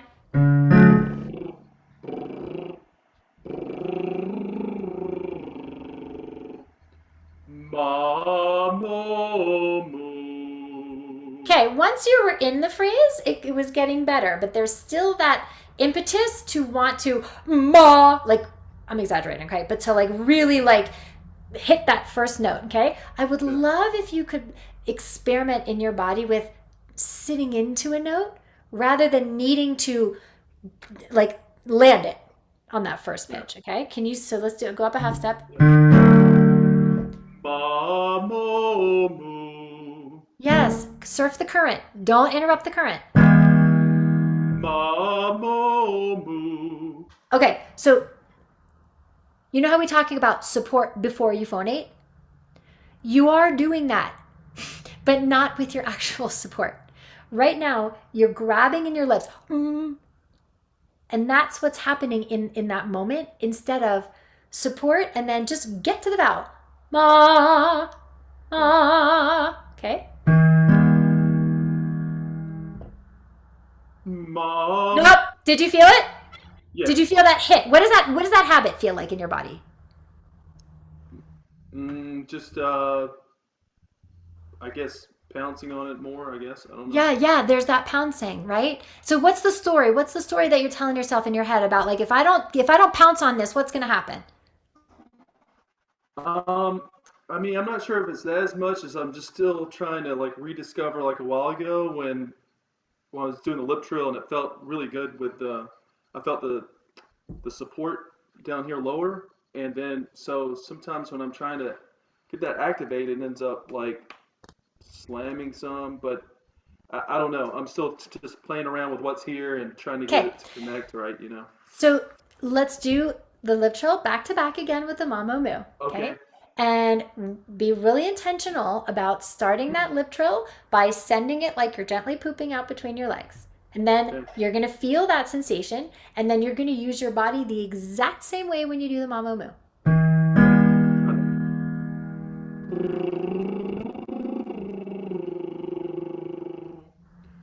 Mamo Moo. Yeah, so do the same tempo of the Mamo Moo that you did on the lip trill. So keep it nice and even.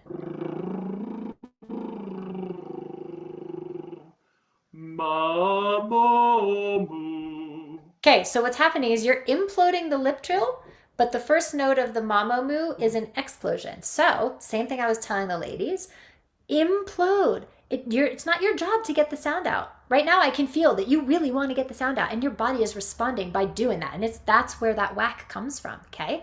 So can you visualize drinking this in, imploding this ma? Implode the siren. Ma! Ma. Yes, it's so much more gentle. Stephen, less is more here, okay? Lip trill, and then implode the mamo moo. Ma, mo, moo. Can you siren this first note? Ma! Ma. Yes, go right to the vowel. Ma! Ma. Yes, now can you smile as you do it? Ma! Ma. Ah, good. Again, ma. Ma. Okay, mamo. The first note is not the point. The end is the point. Get to the end. Ma, mo, moo. Lip trill. Good, now just gently slide into your smile. Ma, mo, moo.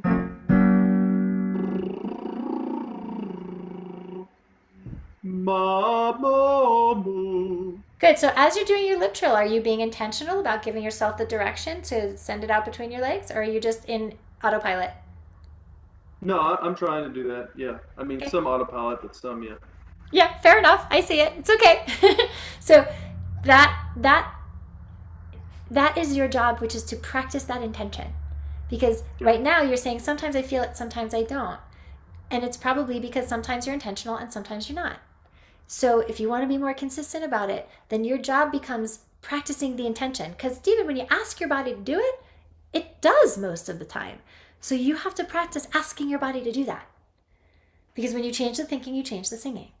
Okay, so do it again.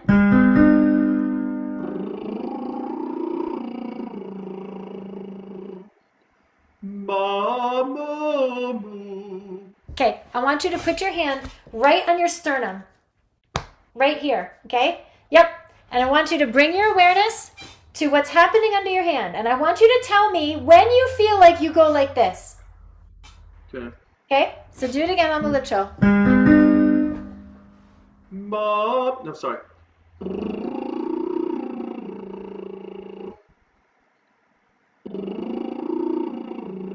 Good. Now, mamo moo. Ma, mo, moo. Much better. Again. So before, I mean, let me just ask you, on the mamo moo, am I doing that? Is that bad or? Yep. Okay, so I noticed when I did the lip trill, it didn't move as much. I felt Right. more just Stable. then I tried to do that with the mamo moo. And you got it. Okay, Okay? I'll try it again. So Where's just the- bring your awareness to what's happening here. See if you can follow your body and tell when you want to kick it and when it doesn't, okay?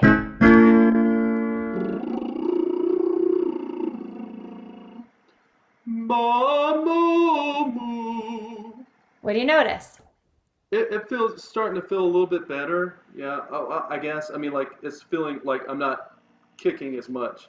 I'm letting it activate down here a little bit more. Exactly. The onset is not from kicking it up here. The onset is from gently pooping it down in the other direction. Okay? But I want you to keep your hand here because this is showing you when you want to do it up here and it's flagging that habit for you. Okay? Okay.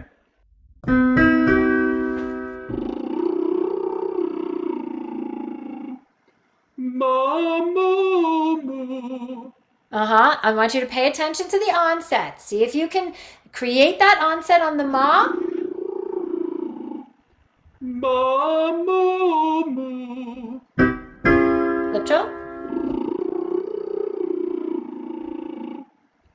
Mamo moo. That one was much better. You breathed, you found your width, and then you just stayed in that width. You didn't compromise it, and you started down here instead. And you'll see that on the recording. Okay? You got one or two more in you? I'm not sure how high you usually warm up. I'll try. Yeah, I'll try. Okay, hold on. Let's do it again. Yeah. Because now that we're getting higher, what I'm seeing is I'm seeing you expand as you go up, and I'm seeing you recede as you descend. We don't want that. It's okay. Take the doing out of your top torso. Just stay nice and buoyant and put the doing. So take this hand from here, put it down here, right below your, as my grandpa would say. Yep. Siren into your palm. Can you do that without pulling yourself up? That's it. That's what I'm talking about. What does that feel like in your body? I mean, it feels freer, more free. How do you notice that you're using your body to create that? It's just a shift from like here to here. Like, yeah, but that is everything, Steven. mm-hmm. That all of a sudden I'm hearing colors in your sound that I wasn't hearing a minute ago. Because you're not here. You're not pulling yourself. You're not hiking yourself. Okay, do it again. Nope. I'm stopping you. Time out, because I'm seeing. Okay, relax your shoulders.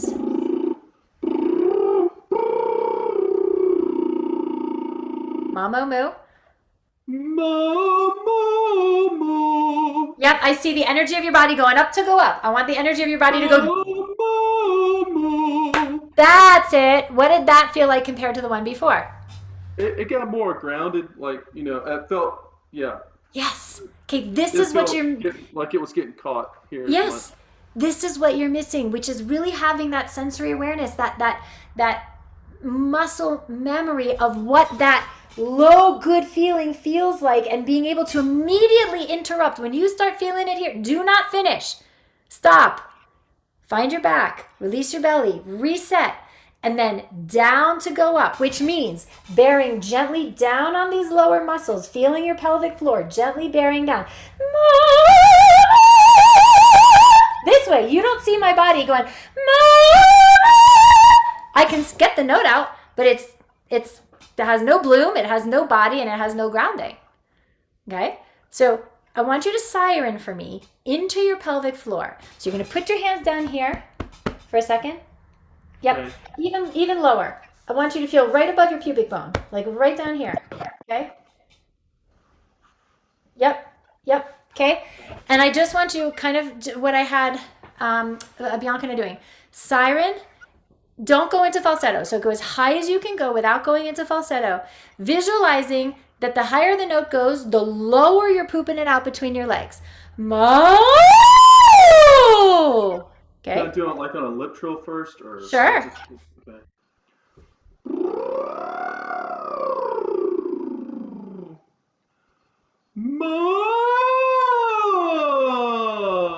What did you feel under your hands? Oh yeah, it. I wasn't thinking about it, but yeah, it pressed. Yeah. That's it. That's what I'm talking about. When the body is that supported down there, now this is as open and as free as it can be, and then we hear all the colors in the voice, okay? So that feeling you had on a siren, this is just a siren. Or we'll do it a little bit lower. Ma, or ma.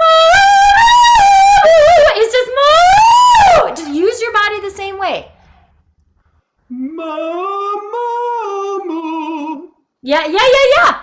That's the right idea. Okay, so playing with lip trill to siren to mamo-moo to get that consistency of what that feels like. And even though you're changing words and you're changing syllables, that doesn't change. It just continues to poop out between your legs into your pelvic floor. Okay, questions about that? Yeah, well, I mean, I think a big issue I've had, like with the Pojo and whatever, is I know early on I had a teacher, and it kind of helped me to start with, but and my first teacher was talking about keeping my sternum up, and the idea is to keep my rib cage from collapsing. I can't talk.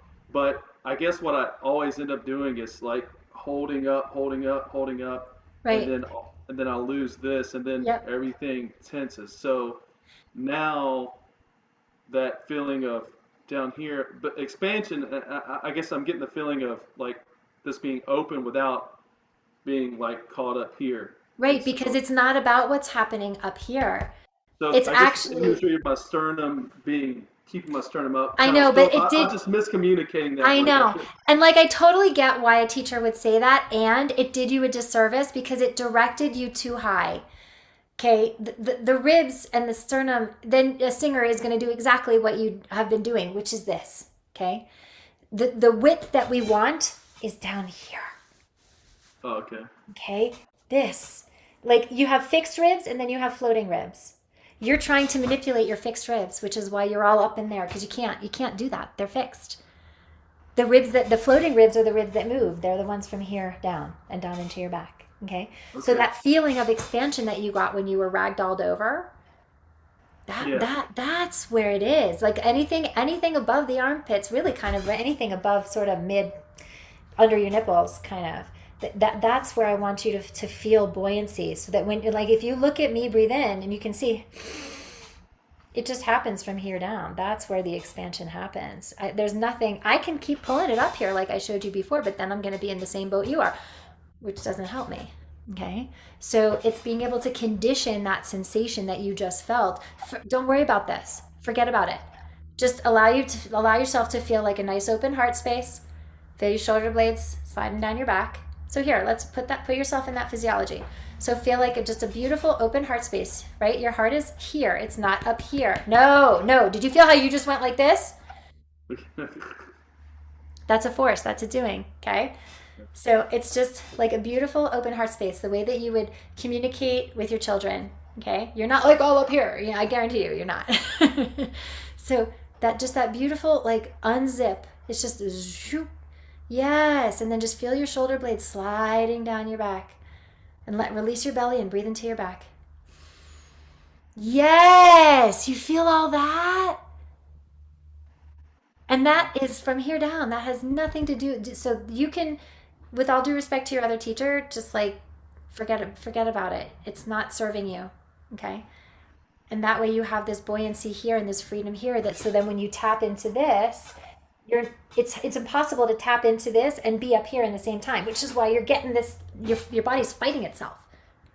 Okay. Good. Great awareness there. That's awesome. Okay, guys, let's take a 5-minute bio break.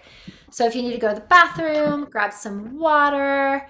So it's 8:03. Why don't we take 7 minutes? So let's come back at 10 after. So go take care of some business if you have to go to the bathroom, and then we're gonna get into some rep, which will be fun, and we'll see how we can put this into practice in some rep. And so if you guys have something, it can be a cappella, that's totally fine. If you have like a little karaoke track that you want to play like on your side of things, that's totally fine too.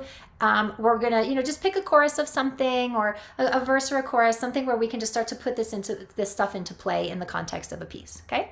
All right. So I'm gonna go on to mute for a sec, and so you guys go take care of bio break, and we'll see you back here at 10 after.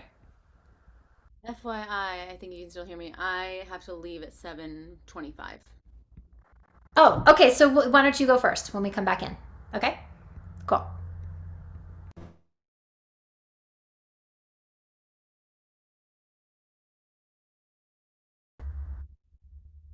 Okay, so what do you have? What do you want to play with?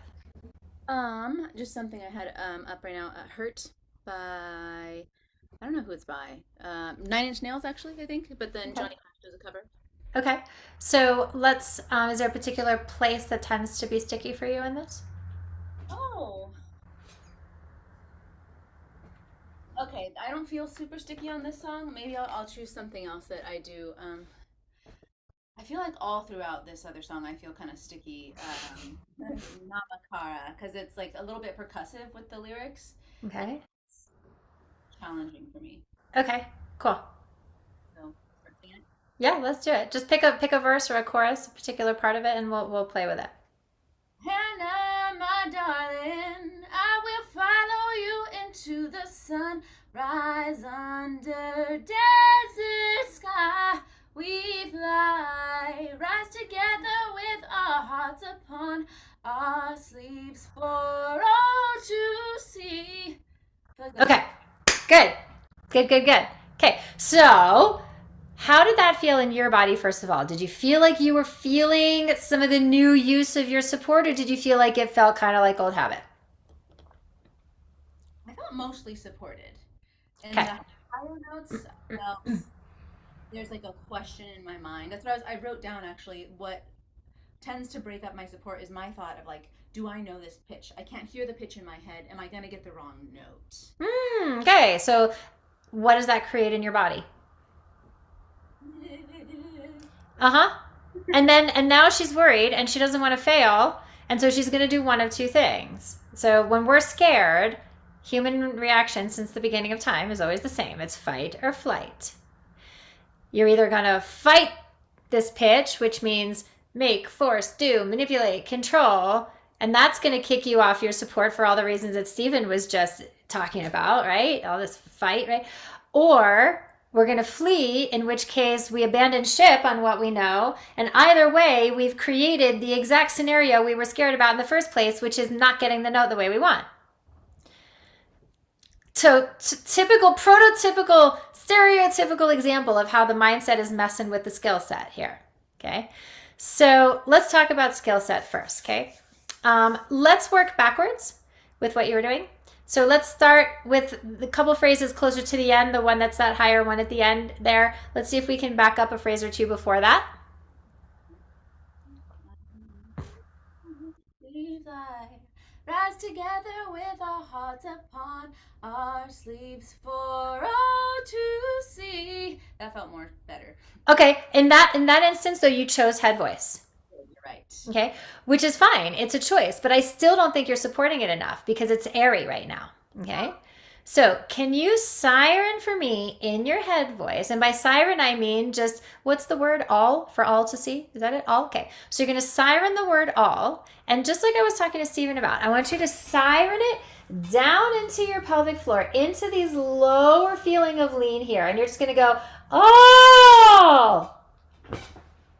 Oh, at any note or the note that it's supposed to be? Just around that pitch center, just sirening in head voice, kind of around there. Oh, Oh, get in and get out. oh. Okay, can you do it? But instead of trying to use your head to get up to that pitch, can you use your pelvic floor? Send it like, it's like I want you to visualize like you got an elevator, you guys, like your support is like an elevator. And as you rise in pitch, you're lowering from one floor to the next until you're all the way down into the basement. Oh! Oh!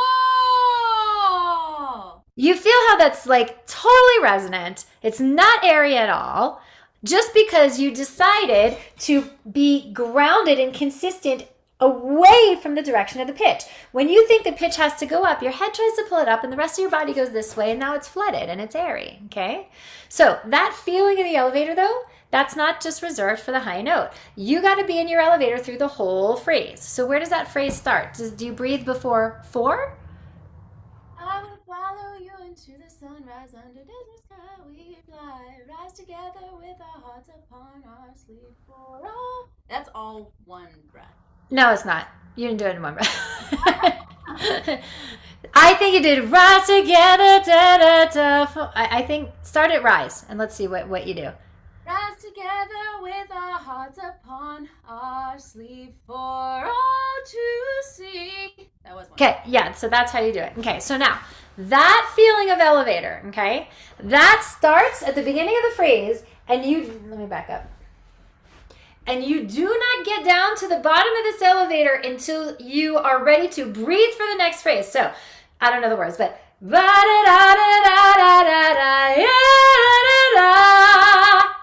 like I don't get, you see what I'm saying? So you've only got so much lean.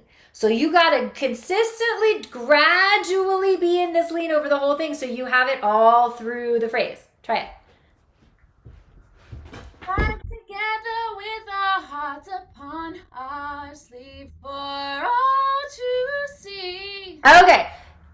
So you were in your elevator and then you kind of stagnated for a sec and your hands kind of showed us, and you also kind of broke your phrase and broke your line there.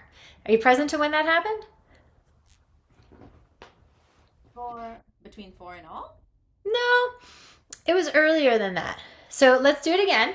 And I want you this time to if you are singing, you are moving down. Okay? This is not stopping. Try it. Rise together with our hearts for all. Oh, I lost my. That's right. That's exactly where it was. Oh, because in the song it's a percussion. She does stop for all. Okay, so you breathed there. So then you do need to breathe there. There's a rest there. Okay. Okay? Rise together with our hearts. Oh fuck, I'm forgetting the words now.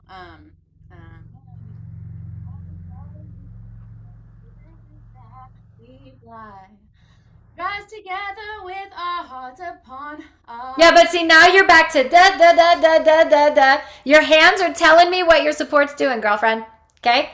Use your hands to direct your support right now. Okay. Rise. Rise together with our hearts upon our sleeve for all to see. Then I pushed out. I felt that. Yeah, and you stayed in chest. So here's the thing. That's fine if you want to stay in chest. I don't care whether you stay in chest or whether you stay in head. I just want you to support either choice. Okay? So right now, it's easier for you to support head voice there because it's lower in that register. So you guys, you need more support when you're at the top of each register, not when you're at the top of your overall range, okay? So if you're gonna do for all in chest voice, that's now approaching top of chest voice. So you need way more support for that same note in chest voice than you do if you're doing it in head voice because it's low in your head voice. It's just at the beginning of your head voice, okay? So make a decision. Do you want to do it in chest or do you want to do it in head? Because that is going to determine the how much support you need. Right. Yeah, I feel like if I did it in chest, I would have to take a breath before that part at some point. But yeah, okay. I think I'd have to listen to it both ways on my hear my recording. Okay, so why don't we do it both ways? Okay, so let's do it in head first. So you're making that choice. You know what that is.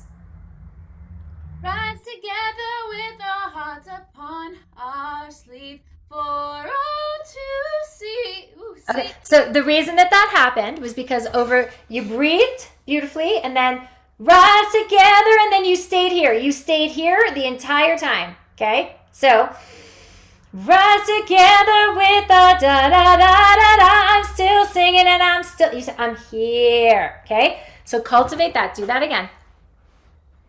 Rise together with our hearts upon our sleeve for all to see.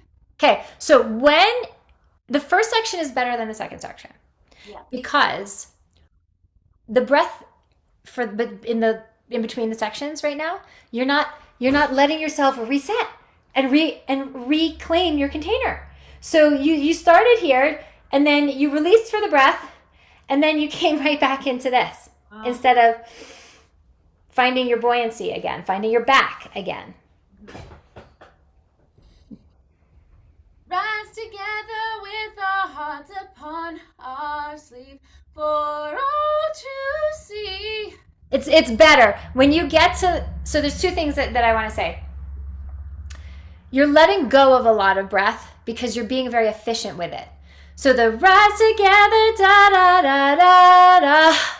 And then you okay, that's like going to the gas station with a quarter of a tank, emptying it out before you put in a new tank, okay? So what I want you to do is I just want you to do that first section. Don't keep going, okay? You're just gonna do that first part and you're gonna, when it's time to breathe, just like we did right? You will have used up that breath. What's the last word of the section? Rise together. With our hearts upon. Upon. See, you want to go upon, and you want to blow everything out. Rise together with our hearts upon. Let the breath be the punctuation mark at the end of this phrase. The breath, guys, belongs to the phrase you just sang, not the one that's coming. So let's just do that phrase and allow the breath to be what ends that phrase. Try it. Rise together with our hearts upon our sleeve. You see? Upon. Yeah. And now you're getting a big breath, a sleeve of, or whatever it is. Then you just continue to flow through it because you released and now you got that container set back up again. Okay. So now, once you get that container back up again, you got to get right back into your elevator and flow right through it. Because what this is doing, Bianca, it's stabilizing your vibrato. Your vibrato is a little shaky otherwise. The first phrase is much better and it's much more consistent because of that. So now get back into it when you come back in after that release breath in the middle and continue to flow through that. That's stabilizing your diaphragm so that the air stream is consistent because that's what is affecting the vibrato. Okay? Rise together with our hearts upon our sleeves for all to see. Better. When you get to upon our sleeves, like you don't need to breathe in there. Upon our sleeves for all to just train on a track. Okay, you're doing good. Do it again. Rise together with our hearts upon our sleeves for all to see. You feel how it's easier to get into head voice then, okay?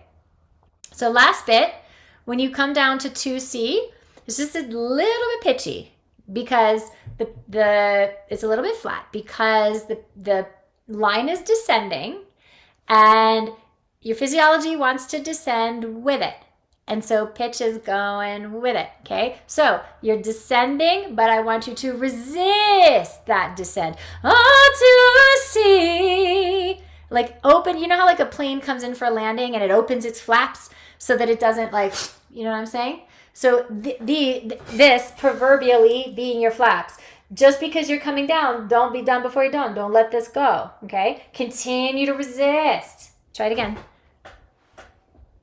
Rise together with our hearts upon our sleeves for all to see. Yeah, it's getting there. I see you have a wall by you. I want you to sit on the wall. I want you to do this. Yeah, but with feet like 90 degrees. Yep, it's gonna burn your quads. That's okay. Put your shoulders on the wall, but not your head. Okay? Just relax your arms. Okay? This is engaging your core. Do the phrase. Rise together with our hearts upon. Oh, we're not hearing you now for some reason. That's weird. Yeah, that is weird. Can you hear me now? I don't hear you. That's odd. It is odd. Let me plug myself back in. I could still hear. Can you hear me now? You could? Okay, maybe it was just something with my thing. Okay, let's try it again. So go back on the wall and put your feet a little wider than hips distance. Shoulder blades on, head just floating naturally, and do the phrase.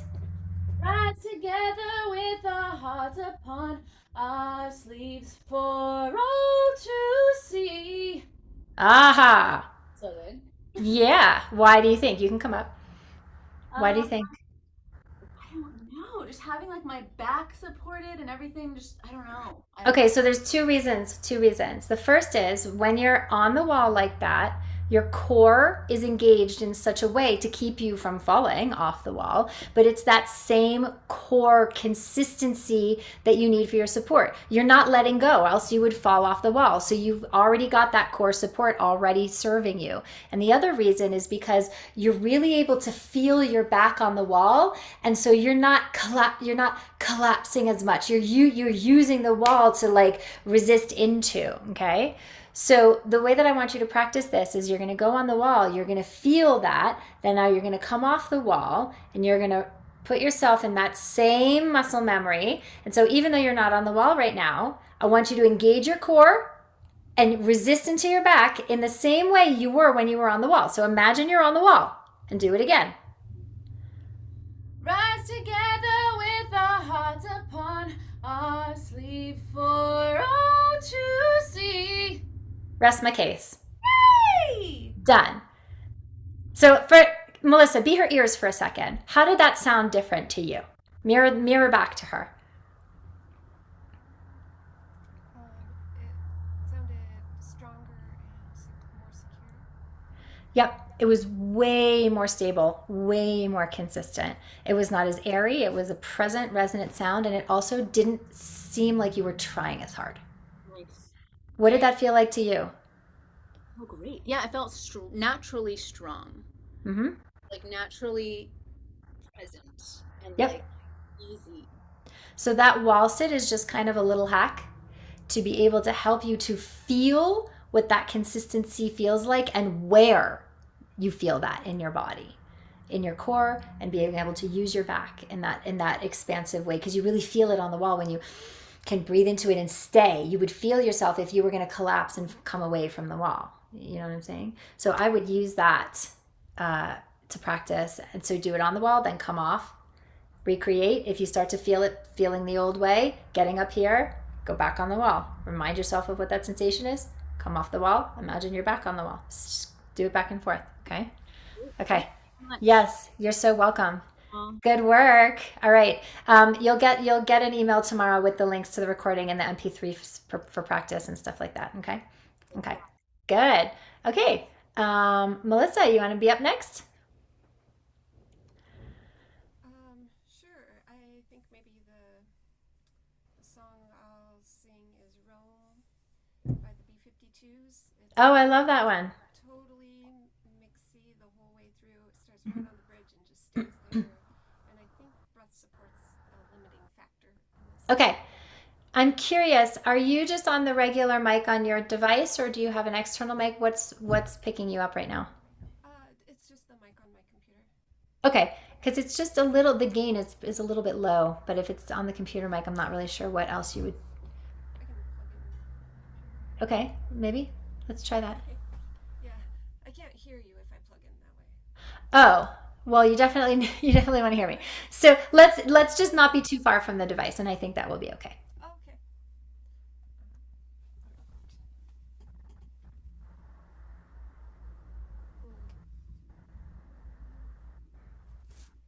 Need to prop you up probably.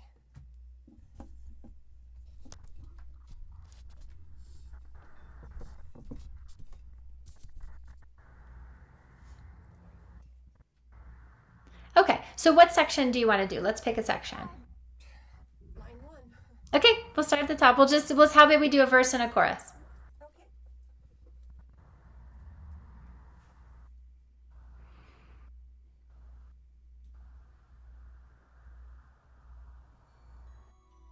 Can you hear it? Mm-hmm.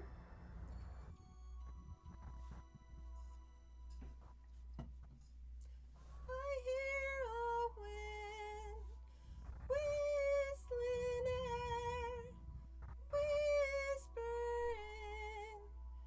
in my ear.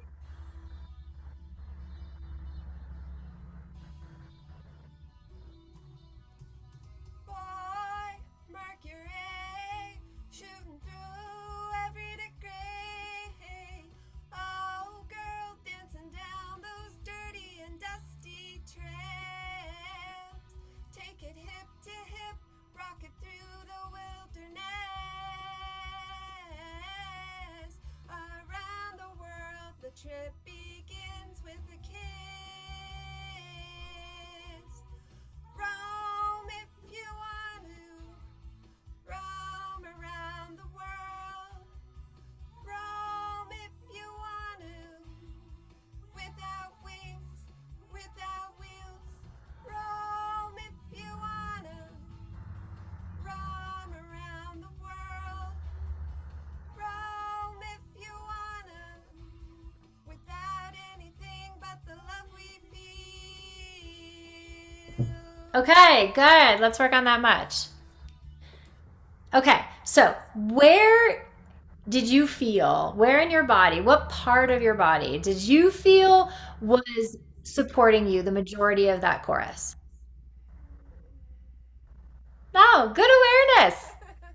Good. Usually it's the front of my neck, but that time it felt like the back of my neck. Yeah, neck in general. Okay. And so again, this is coming in to compensate, guys, because when we don't have consistent support in the lower part of the body, other parts of the body are going to come to compensate. So I would love for you to, so the first part is the head voice stuff. Let's work backwards again, kind of like we did with Bianca. So again, we were talking about with chest voice is this requires a deeper pelvic floor, lower support because you're higher in this register in chest voice.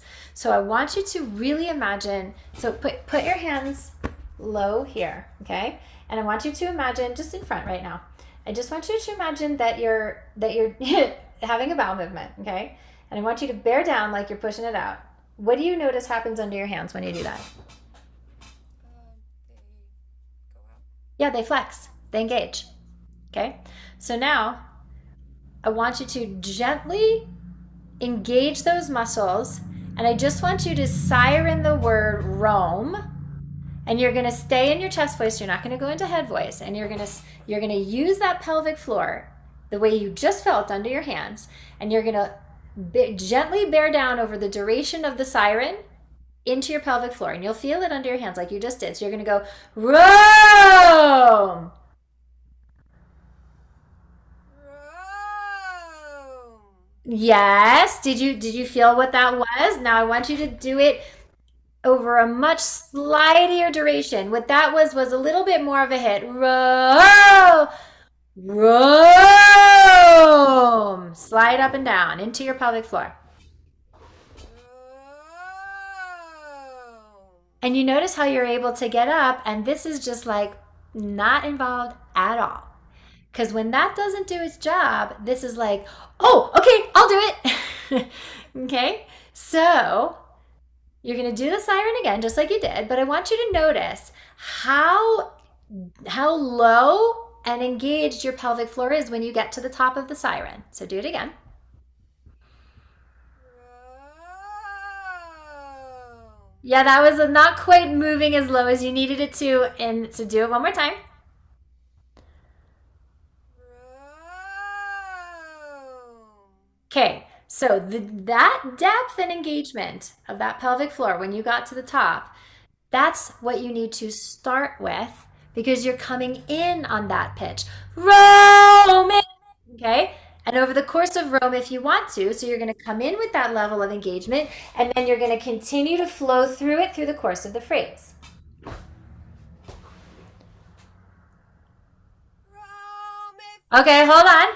Engage before the R. Don't sing your way into it, okay? roam if you want to. Better. Can you move into it? Start moving first, and then engage your pelvic floor, and then comes the R.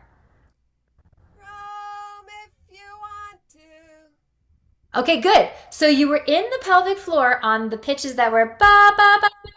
And then when you went to the lower pitch, you let it go. Don't let it go.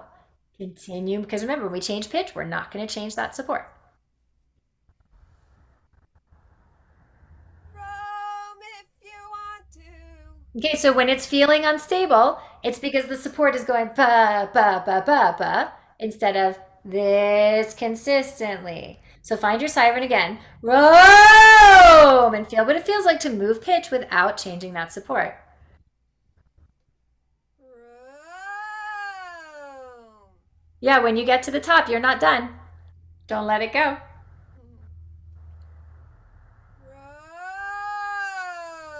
Roam. Beautiful. Just because you're staying on one pitch for roam if you want to doesn't mean that that feeling changes. Do it again. On the roam if you want to. Roam if you want to. Uh-huh. Can you do it with long, gooey vowels? Roam if you want to. Super gooey.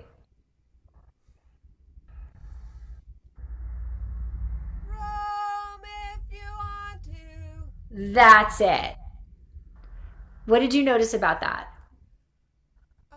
It just kind of fell out. Because you weren't trying to make each note something. It wasn't 5 different things. In the same way that I was saying to you, ma, moo is not 5 different things. Is like, I'm going to put into the chat for a second. The phrase is not 5 different words. It's this. That's the word. It's one thing. Okay? And the same thing, roam around the world. One word, one thing, one support. Gooey, gooey. Roam around the world. Good, keep going. Of course, I just. It's just roam if you want to again. Roam if you want to. Okay, is it feeling tight up here? Yeah. Okay, so what do you know then? Right, Bear down. bear down consistently, and it's all one gooey word. It's not 5 words. When you feel inconsistent, it's because you're trying to make each word something, and that's you legs of the table going like this instead of, okay? You got it. Do it again. You're doing great. Roam if you want to. Roam around the world. Roam if you want to. Without wings, without wheels. Yes! That was way more consistent. So what was that feeling in your body? How were you using your body to get that? I am focused on, like, I guess everything from here down. Just like my knees, legs, Yeah. lower abs. And that idea of like long vowels and gooiness, what it does is it keeps you out of micromanaging up here. And it keeps you in that open channel like we were talking about. So now we're going to take that idea. Now let's go to the beginning. And just because you're in head voice doesn't mean that anything changes. Nothing. None of what you just did changes. Still be low and still be in those long gooey, making it one word.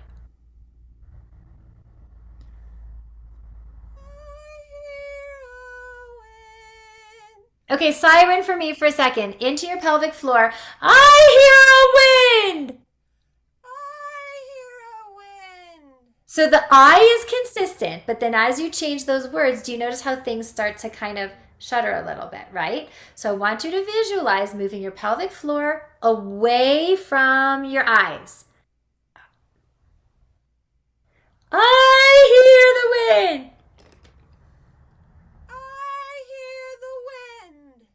Everything good, but wind, don't let everything collapse towards each other just because you're coming to the end of the phrase. Like what I said to Bianca, don't be done before you're done. Wind! I hear the wind. Yep, so don't worry about singing. I just want you to chant on pitch. So it might feel a little square. It might not feel very like, like artistry or anything like that. But I hear the wind. It's just pelvic floor and moving your eyes away from it. I hear the wind. Good, now head voice. I hear the wind. Good, now let's find it around the pitch center. I hear the wind. Long vowels into your pelvic floor. I hear the wind. That is better singing than you do when you try to quote sing. So now you're just going to siren just like you did on the melody. I hear the wind. I hear the wind. Better. Keep going, using your body the exact same way. Whistling air, whispering in my ear. Yes, that's way more stable and consistent. What do you notice about how you're using your body, how that feels in your body? I'm kind of like bending my knees. It's probably a big change. Yeah, what's the biggest thing you notice? I was trying to move my eyes up also. Yeah, and I'm using that in lieu of what I really want to say to you, but we haven't actually, that's a whole different training on resonance and stuff.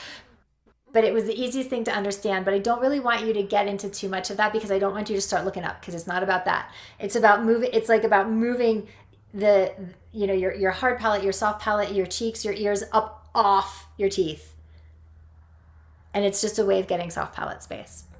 Okay, but that made a huge difference to you in terms of the consistency. So now you're stable. and it stabilized the sound, and we could start to hear more of your resonance, start to hear more of a focused sound. So it's great. Good job. Well done. All right, Steven, you're up. What do you want to play with? Well, just recently I was working with another teacher just a little bit this summer. A song I haven't worked on before. It's Beautiful City, Godspell. Okay. I guess I can try that a little bit. Yeah. What section is the most sticky for you? It's just, well, the verse and the chorus, it just kind of, it hits the same top note, and the key I'm doing, it's E flat, but it just, sometimes it's, I mean, kind of it hits under it or whatever, or just anywhere in that range, but um, Okay, so why don't we do a verse? Why don't we do a verse and a chorus? okay, I might play this along so I can Go right keep ahead. with the tune or whatever. Hold on, let me get past this ad, and then.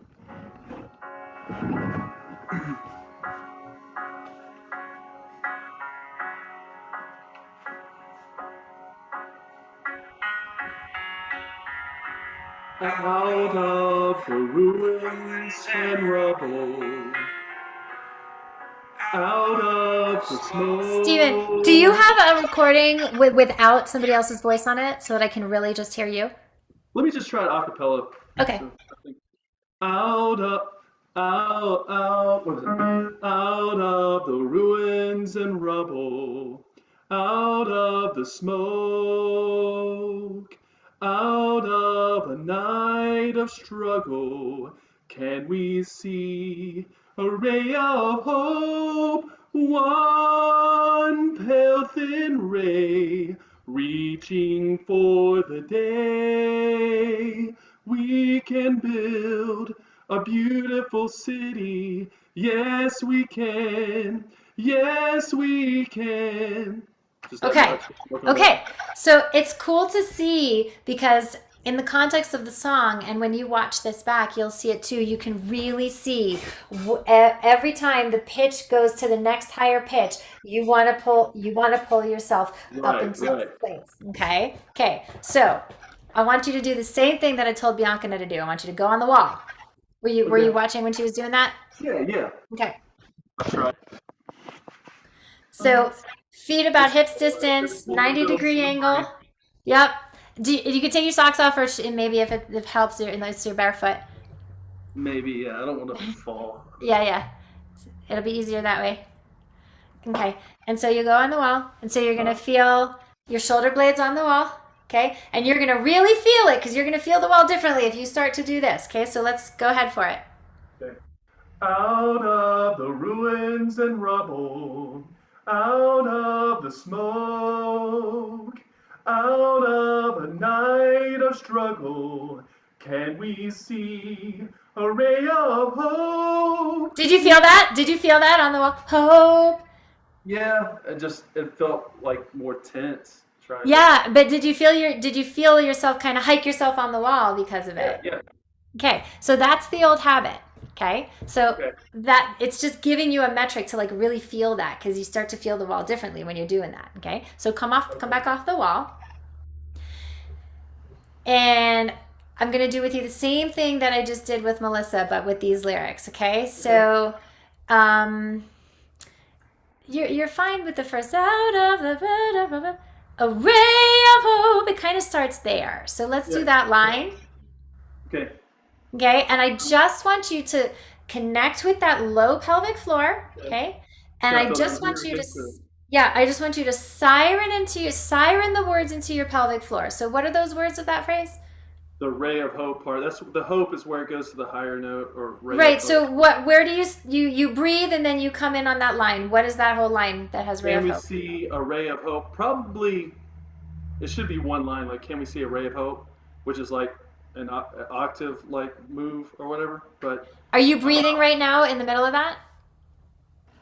I don't think it didn't look to me like you did. I am. I think I'm carrying it through, but I might be breathing right before ray of hope, just setting up for that higher note being. Okay, so for now, we're not going to breathe before that. We're going to do Can You See a Ray of Hope? Okay. And I want you to siren into your pelvic floor, just chanting, Can we see a ray of hope? Just sirening.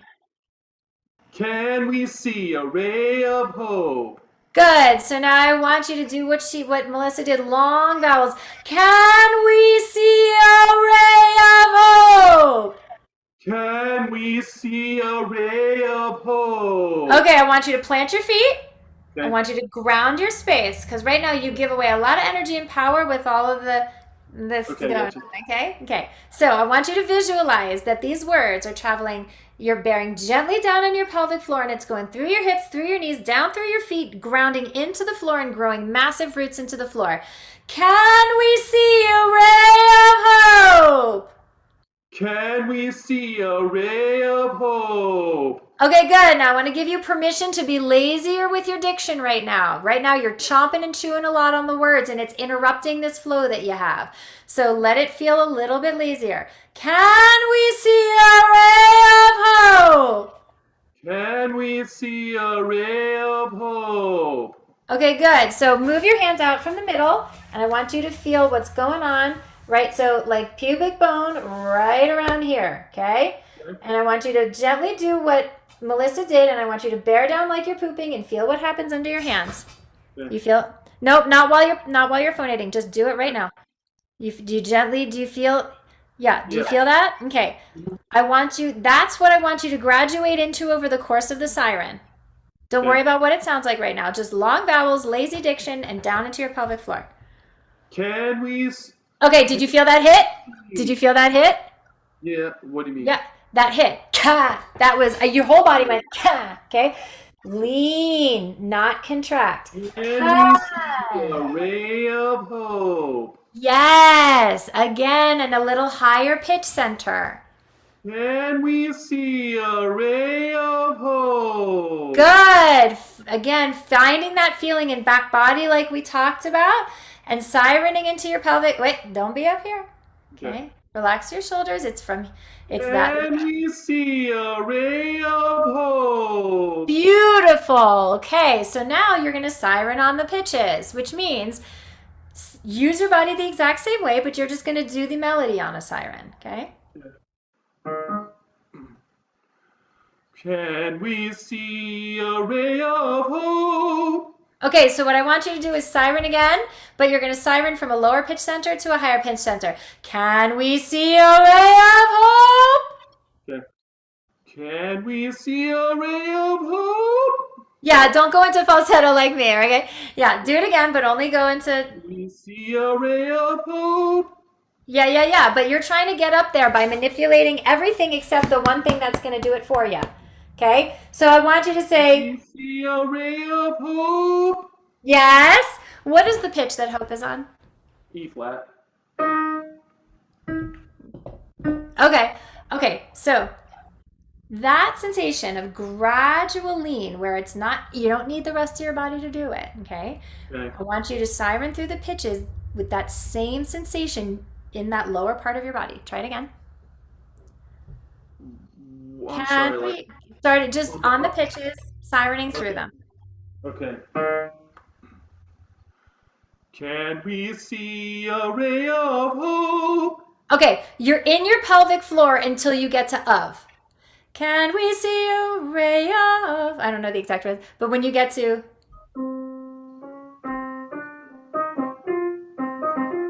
Ray of... And then, because the pitch goes down... I'm on the way.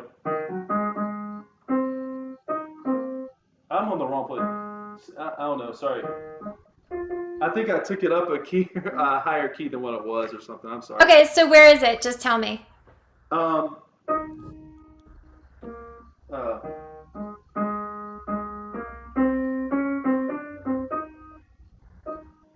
sorry. Ray of hope.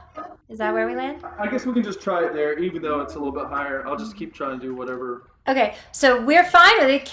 Can we see a ray of? We're good till there. And then what happens is because the pitch goes down, ray of, you drop everything And then you're trying to sing the high note from that collapsed, dropped, diminished pelvic floor place, okay?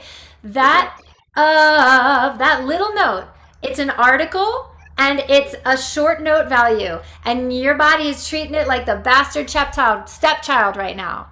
It's not giving it that resistance and that depth, just like the rest of it. That when you're having a problem with a high note, you have to look to see what are you doing in your support before that is sabotaging it. The problem is not the high note. The problem is what you're doing before, and you're abandoning ship. Okay, so that note of, that's where we need more pelvic floor and more lean, because that's going to prepare you for where you're about to go. So then you're not going to have to try to hike yourself. Okay, Right. you try that. Just the of part, maybe? No, can we see a ray of hope? Okay. Can we see a ray of hope? Okay, so notice what you're doing with better your. that time, but I know I'm still catching.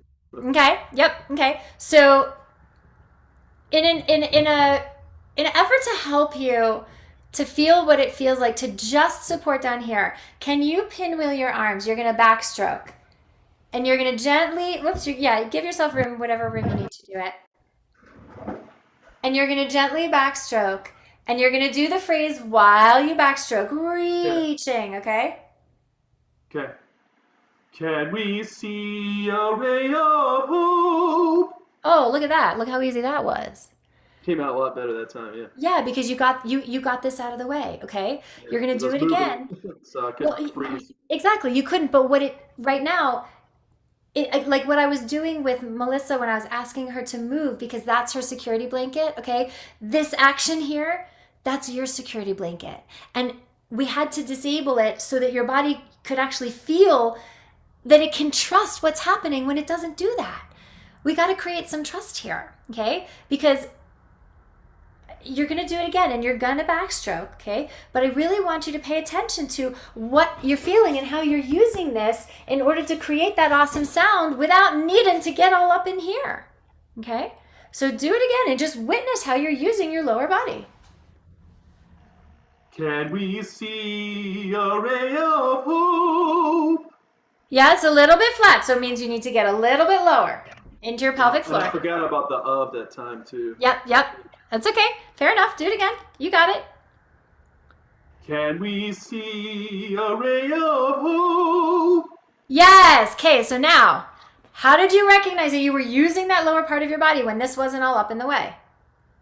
I just have to focus on it, I have to be intentional about the sensation. I'm still, like, just from tonight, really feeling that, and I mean, kind of like, maybe I stumbled on it, but not quite like this, that sensation that I've had from tonight, like the lower pelvic support. So let's do it. I want you to do it again. And this time you're not going to move your arms, but you're going to imagine that you are. And you're going to use your lower body as though you were moving your arms. Okay. Can we see a ray of hope? Better. When you watch the recording back, you're still going to see that this is an old habit. This, again, just like I said to Melissa, when the lower support is not consistent and dialed in, other parts of the body want to come in to support the sound. She does it from here. You're trying to do it from here. Okay. And so part of the reason that I want you to continue to backstroke is because without that right now, that support it doesn't have a chance to solidify. Because you still want to do this here. You know what I'm saying? So I want you to backstroke in your exercises. Like there's an exercise that is one that goes like this. We'll do it a half step lower. So it's mi, me, ma, but in your register. Backstroke. Mi, me, ma. Mi, me, ma. Right, pelvic floor moving away from your cheeks and ears. Mi, me, ma. Mi, me, ma. Mi, me, ma. Okay, so now let's go back down. Same thing. How did you notice how low was that support? How consistent was that support? Because it's not enough to just do this and be on autopilot. You got to be noticing, how am I using this? So I really feel that. And you can recreate that then without having to move your arms. So let's see if we can try. So we're going to go on and off. You're going to go one with your arms, and then the next key without your arms. And then the next key with your arms. So you're going to go back and forth. Me, me, ma. Me, me, ma. Arms. Me, me, ma. Me, me, ma. Yeah, that one's a little under pitch because you're trying to pick it up this way instead of pooping it down that way. Imagine, Stephen, that you don't have a mouth here.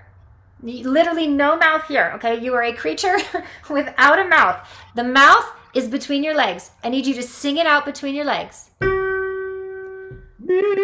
me, ma. Okay, so it was much better on the first note.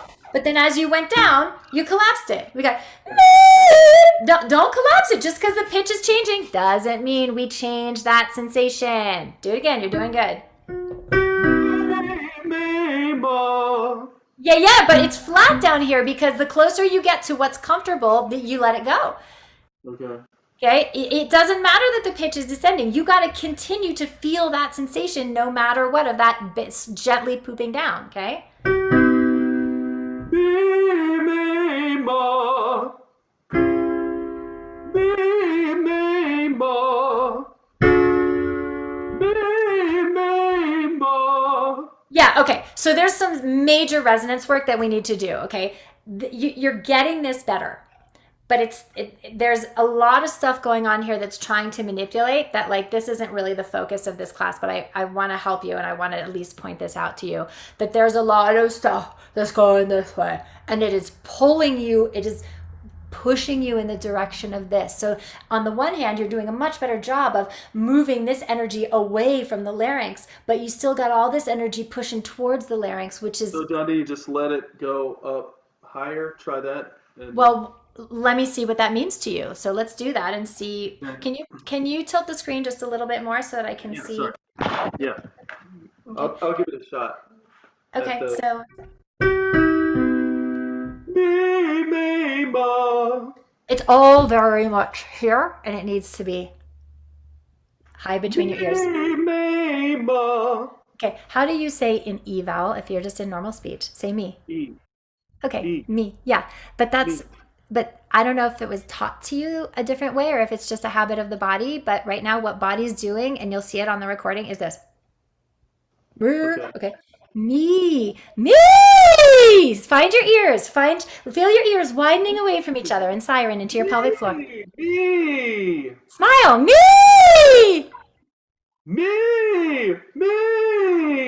Okay, so you got your there. Did you feel how this was moving this way and that's moving that way? And these two things are moving away from your larynx. That. Is there a shape or an image or a sensation? How are you going to find this again? I think for this up here, I'm just moving towards more my natural, like not, just like the speech, like what we did with the speech, like the speech shape, maybe. Right, but there's a lot of habits in there that have convinced you that you need to do something different, and you don't. So it's both of these things, right? It's not just the support. The support is now much better, but the pitchiness in the sound is now being affected. It's really showing me and you what's going on up here that isn't serving either, because we're getting this more dialed in now. You're getting that sensation, and now this is becoming even more glaring as getting in the way, okay? So when you got out of that way, now it's a brighter sound. We hear you more, and it doesn't sound like you're working so hard, and it doesn't sound like a forced covered sound. The other way sounds like a forced covered sound. This is more of a letting than a doing. You're letting your pelvic floor lower, and you're letting yourself shine up between your ears. So do that as a siren. Me! Yeah, but not in falsetto. Me! Okay, so that's your body. That's your body wanting to pull up, bear down. Me. Okay, so this is totally common, which is that when you're in that consistency down here, this part of your body wants to go in that direction. And that just takes time. It's a little bit like this and to be fair, I haven't trained you on any of this. I've got a million tools to be able to give you that. And that's not really what the focus of this was. Okay. But what is awesome about this is that now you're feeling that consistency and we could work on this other stuff. Without that, none of this matters. None of it. Because it's going to be sabotaged by that every step of the way until that consistency is no longer hiking up this way, but gently and consistently finding that stability down in the other direction. So it was successful when you visualized singing out the mouth between your legs and just smiling through it. I mean, you can keep it that simple for right now. So can we do that phrase and just cultivating those two intentions? Okay, I'll give it a shot. Sorry, I don't know, I'm catching already. Can we see a ray of hope? Still flat there. Okay, but if you're flat, now you know why. Because you're trying to push yourself up from below instead of dropping down into it from above. Okay. Can you do it one more time? Yeah, I'll give it another shot.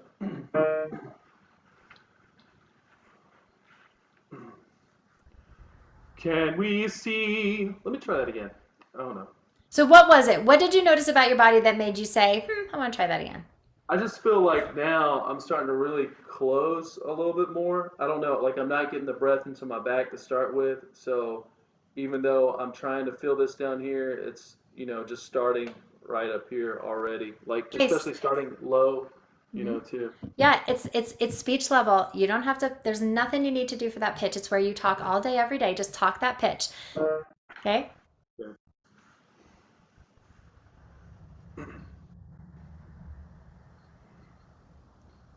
Can we see a ray of hope?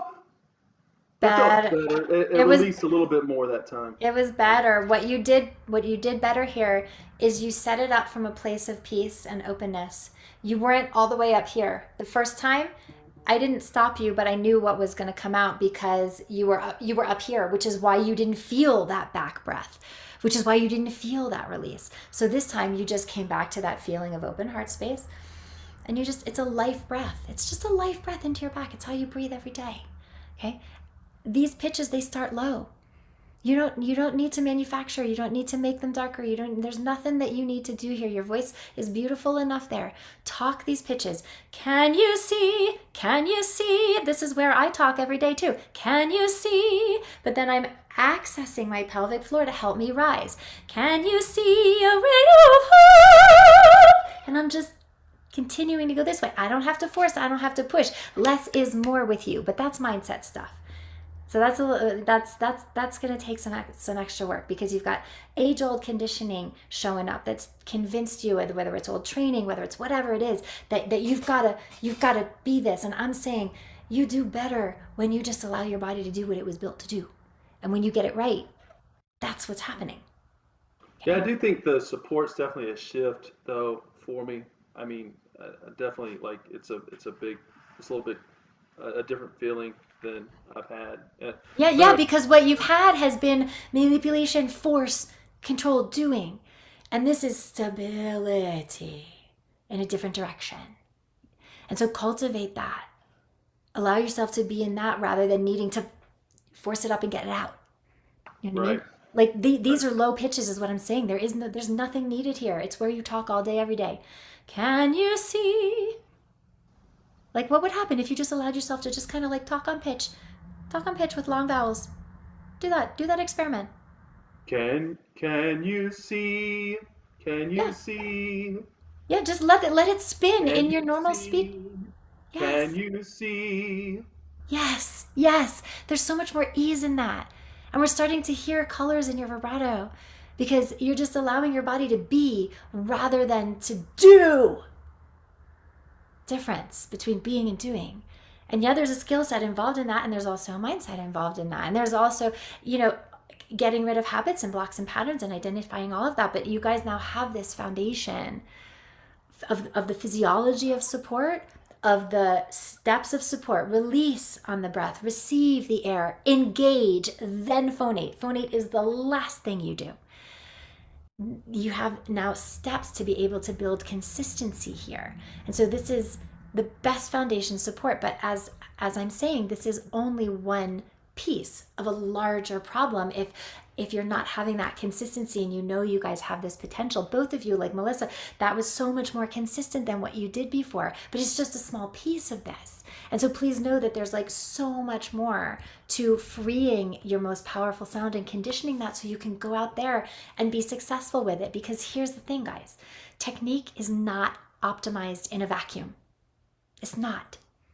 And part of what I want you guys to understand is that I could give you the best technique in the world, but it's going to be really hard to find ease and consistency with it. And trust me, you guys, when you do it right, it feels easy. It feels effortless. And so if it feels like work, that's a flag telling you, okay, something's not efficient, something's not right here. Because the best sound is the one that feels the best, where you're not working so hard to do, like what you just experienced. It's more of just being in that rather than doing. And so that's the kind of work that we do in the intensive. I know you know about it, Stephen. I don't know how much you know about it, Michelle, but that's our 2-month intensive program where we're working 360 holistically on all these things, because technique is not optimized in a vacuum. And so we're working the skill set in congruence with the mindset and the artistry, so that you're not trying to do this in a vacuum anymore, but you have the support holistically to be able to do this in a way that is going to actually get you from A to Z much more quickly. I mean, you all experienced a huge shift today just from these basic tools. But in order to be able to do this consistently, reliably, and with a big enough impact, that's what the intensive is for. So because we have such a beautiful small group today, I'm going to do something special for you guys, which is that if you are curious to see if the intensive is right for you, and I know we already talked about this, Stephen, but what I'm going to do for you guys is I'm going to allow you to put, if you want to come do that work over the 2 months, to put the $500 for this intensive towards your tuition. I'm sorry, for the boot camp, towards the tuition for the intensive. And I'm going to do you one better. I'm going to match it.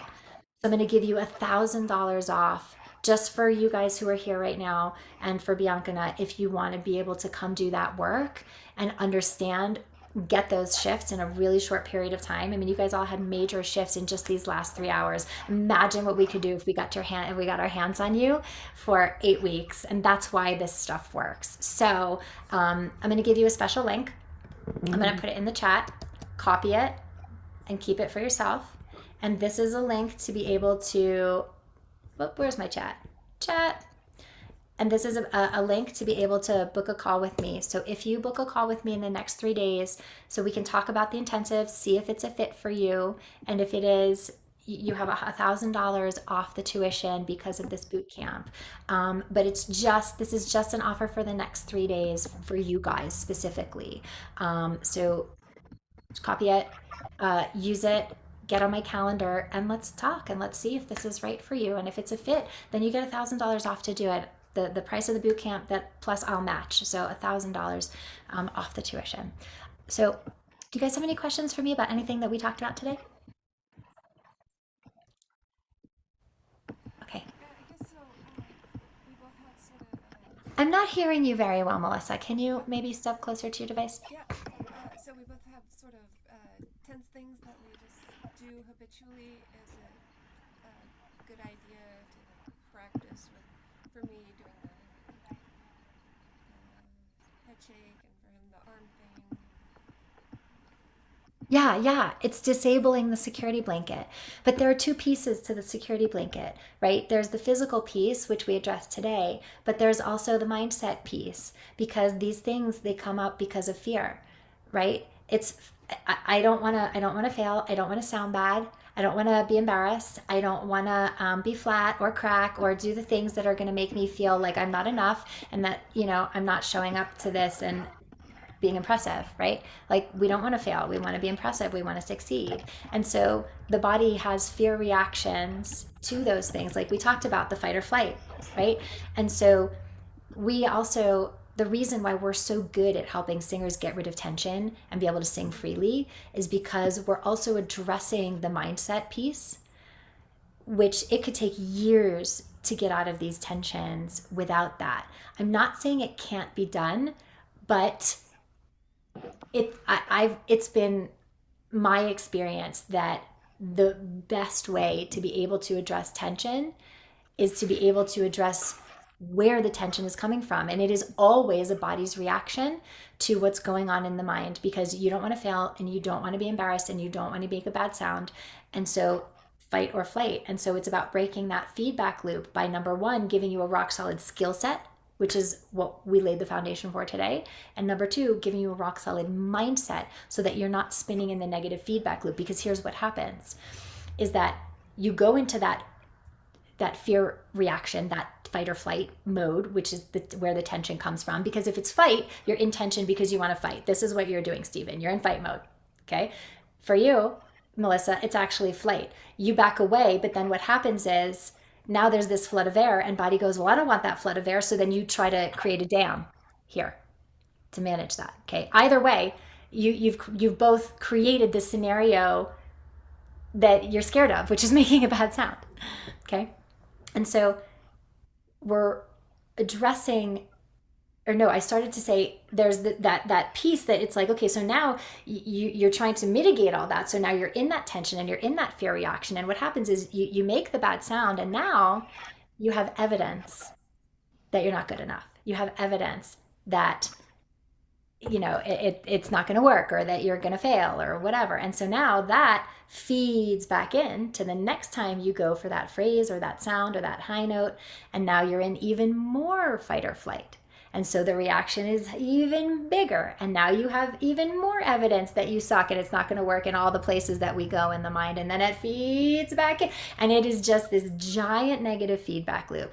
And so part of the reason that we're so good at what we do is because I'm not just working with you on the technique.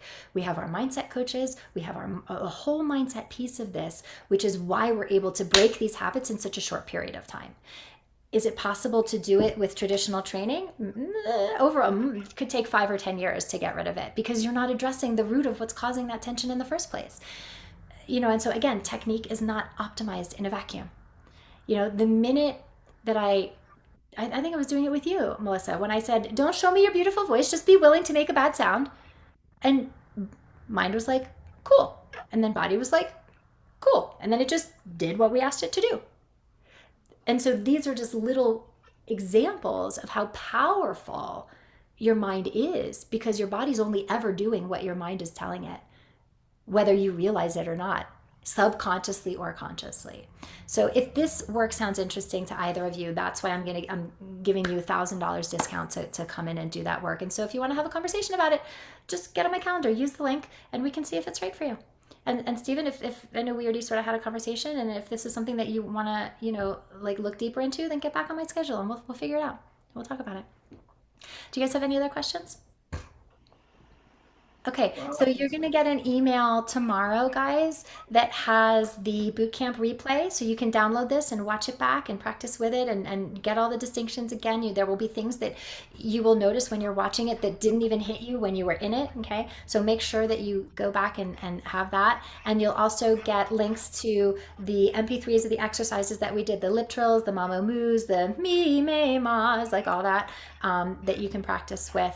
And so just let me know how it's going, and I would love to talk to both of you. And if either one of you are interested in, really digging in and doing the work, it's game changing. It's what all our singers do, the ones that you see if you've, watched our posts or whatever, all the testimonials and stuff. It is the only way that I know that gets results in a really short period of time, because like I said, we're working 360 holistically. And we did a little bit of that stuff today, but each of you did so well. I honor you for showing up, playing full out, giving 110%, being focused, dedicating your Monday night to be able to doing the thing that's going to help you and take you to the next level. There are a lot of other people who could have been here tonight and they thought something else was more important for them. And so I really honor you for putting your goals and your dreams for your singing first, because not everybody does. And they're not going to get as far as you will because of that. So thank you guys for being here. I really appreciate the time, and it's been great getting to know you guys. So Yeah, hopefully, thanks for the clear explanation and also just the exercises. I feel like, it was really well rounded. Everything fit and was clearly explained. So, awesome. and something to latch on to, so physically and everything. So that's important for me that helps. So appreciate Yeah, it. I mean, like I really want you to see that like it can be very simple and when it's very targeted. And on our last conversation, you were saying how it's been years and you've done all these things, and now just in literally 3 hours, and it wasn't even working with you the entire time. I mean, your time was maybe an hour, right? You now have this foundation because you now have a step by step, and you now have a sensory acuity and a way to be able to tap into that, right? You notice after everything, I'm like, what did you notice? What did you feel? Where was that in your body? Like, this is how you have to train yourself to think when you're singing. Because if you're on autopilot, then you're never going to get those distinctions, and you're never going to be able to know what was working or not working so that you can continue doing what is working and get out of what's not. So again, this is me didactically training you into a mindset, not really without having to go into that whole thing, because that wasn't really the purpose, right, of this. But at the same time, knowing that. So, all right, you guys, been an absolute pleasure. I know it's late where you are, Stephen, so go get some sleep. And it was such a pleasure meeting you, Melissa. Hopefully I'll talk to you both soon. Okay. Okay, thanks. Bye.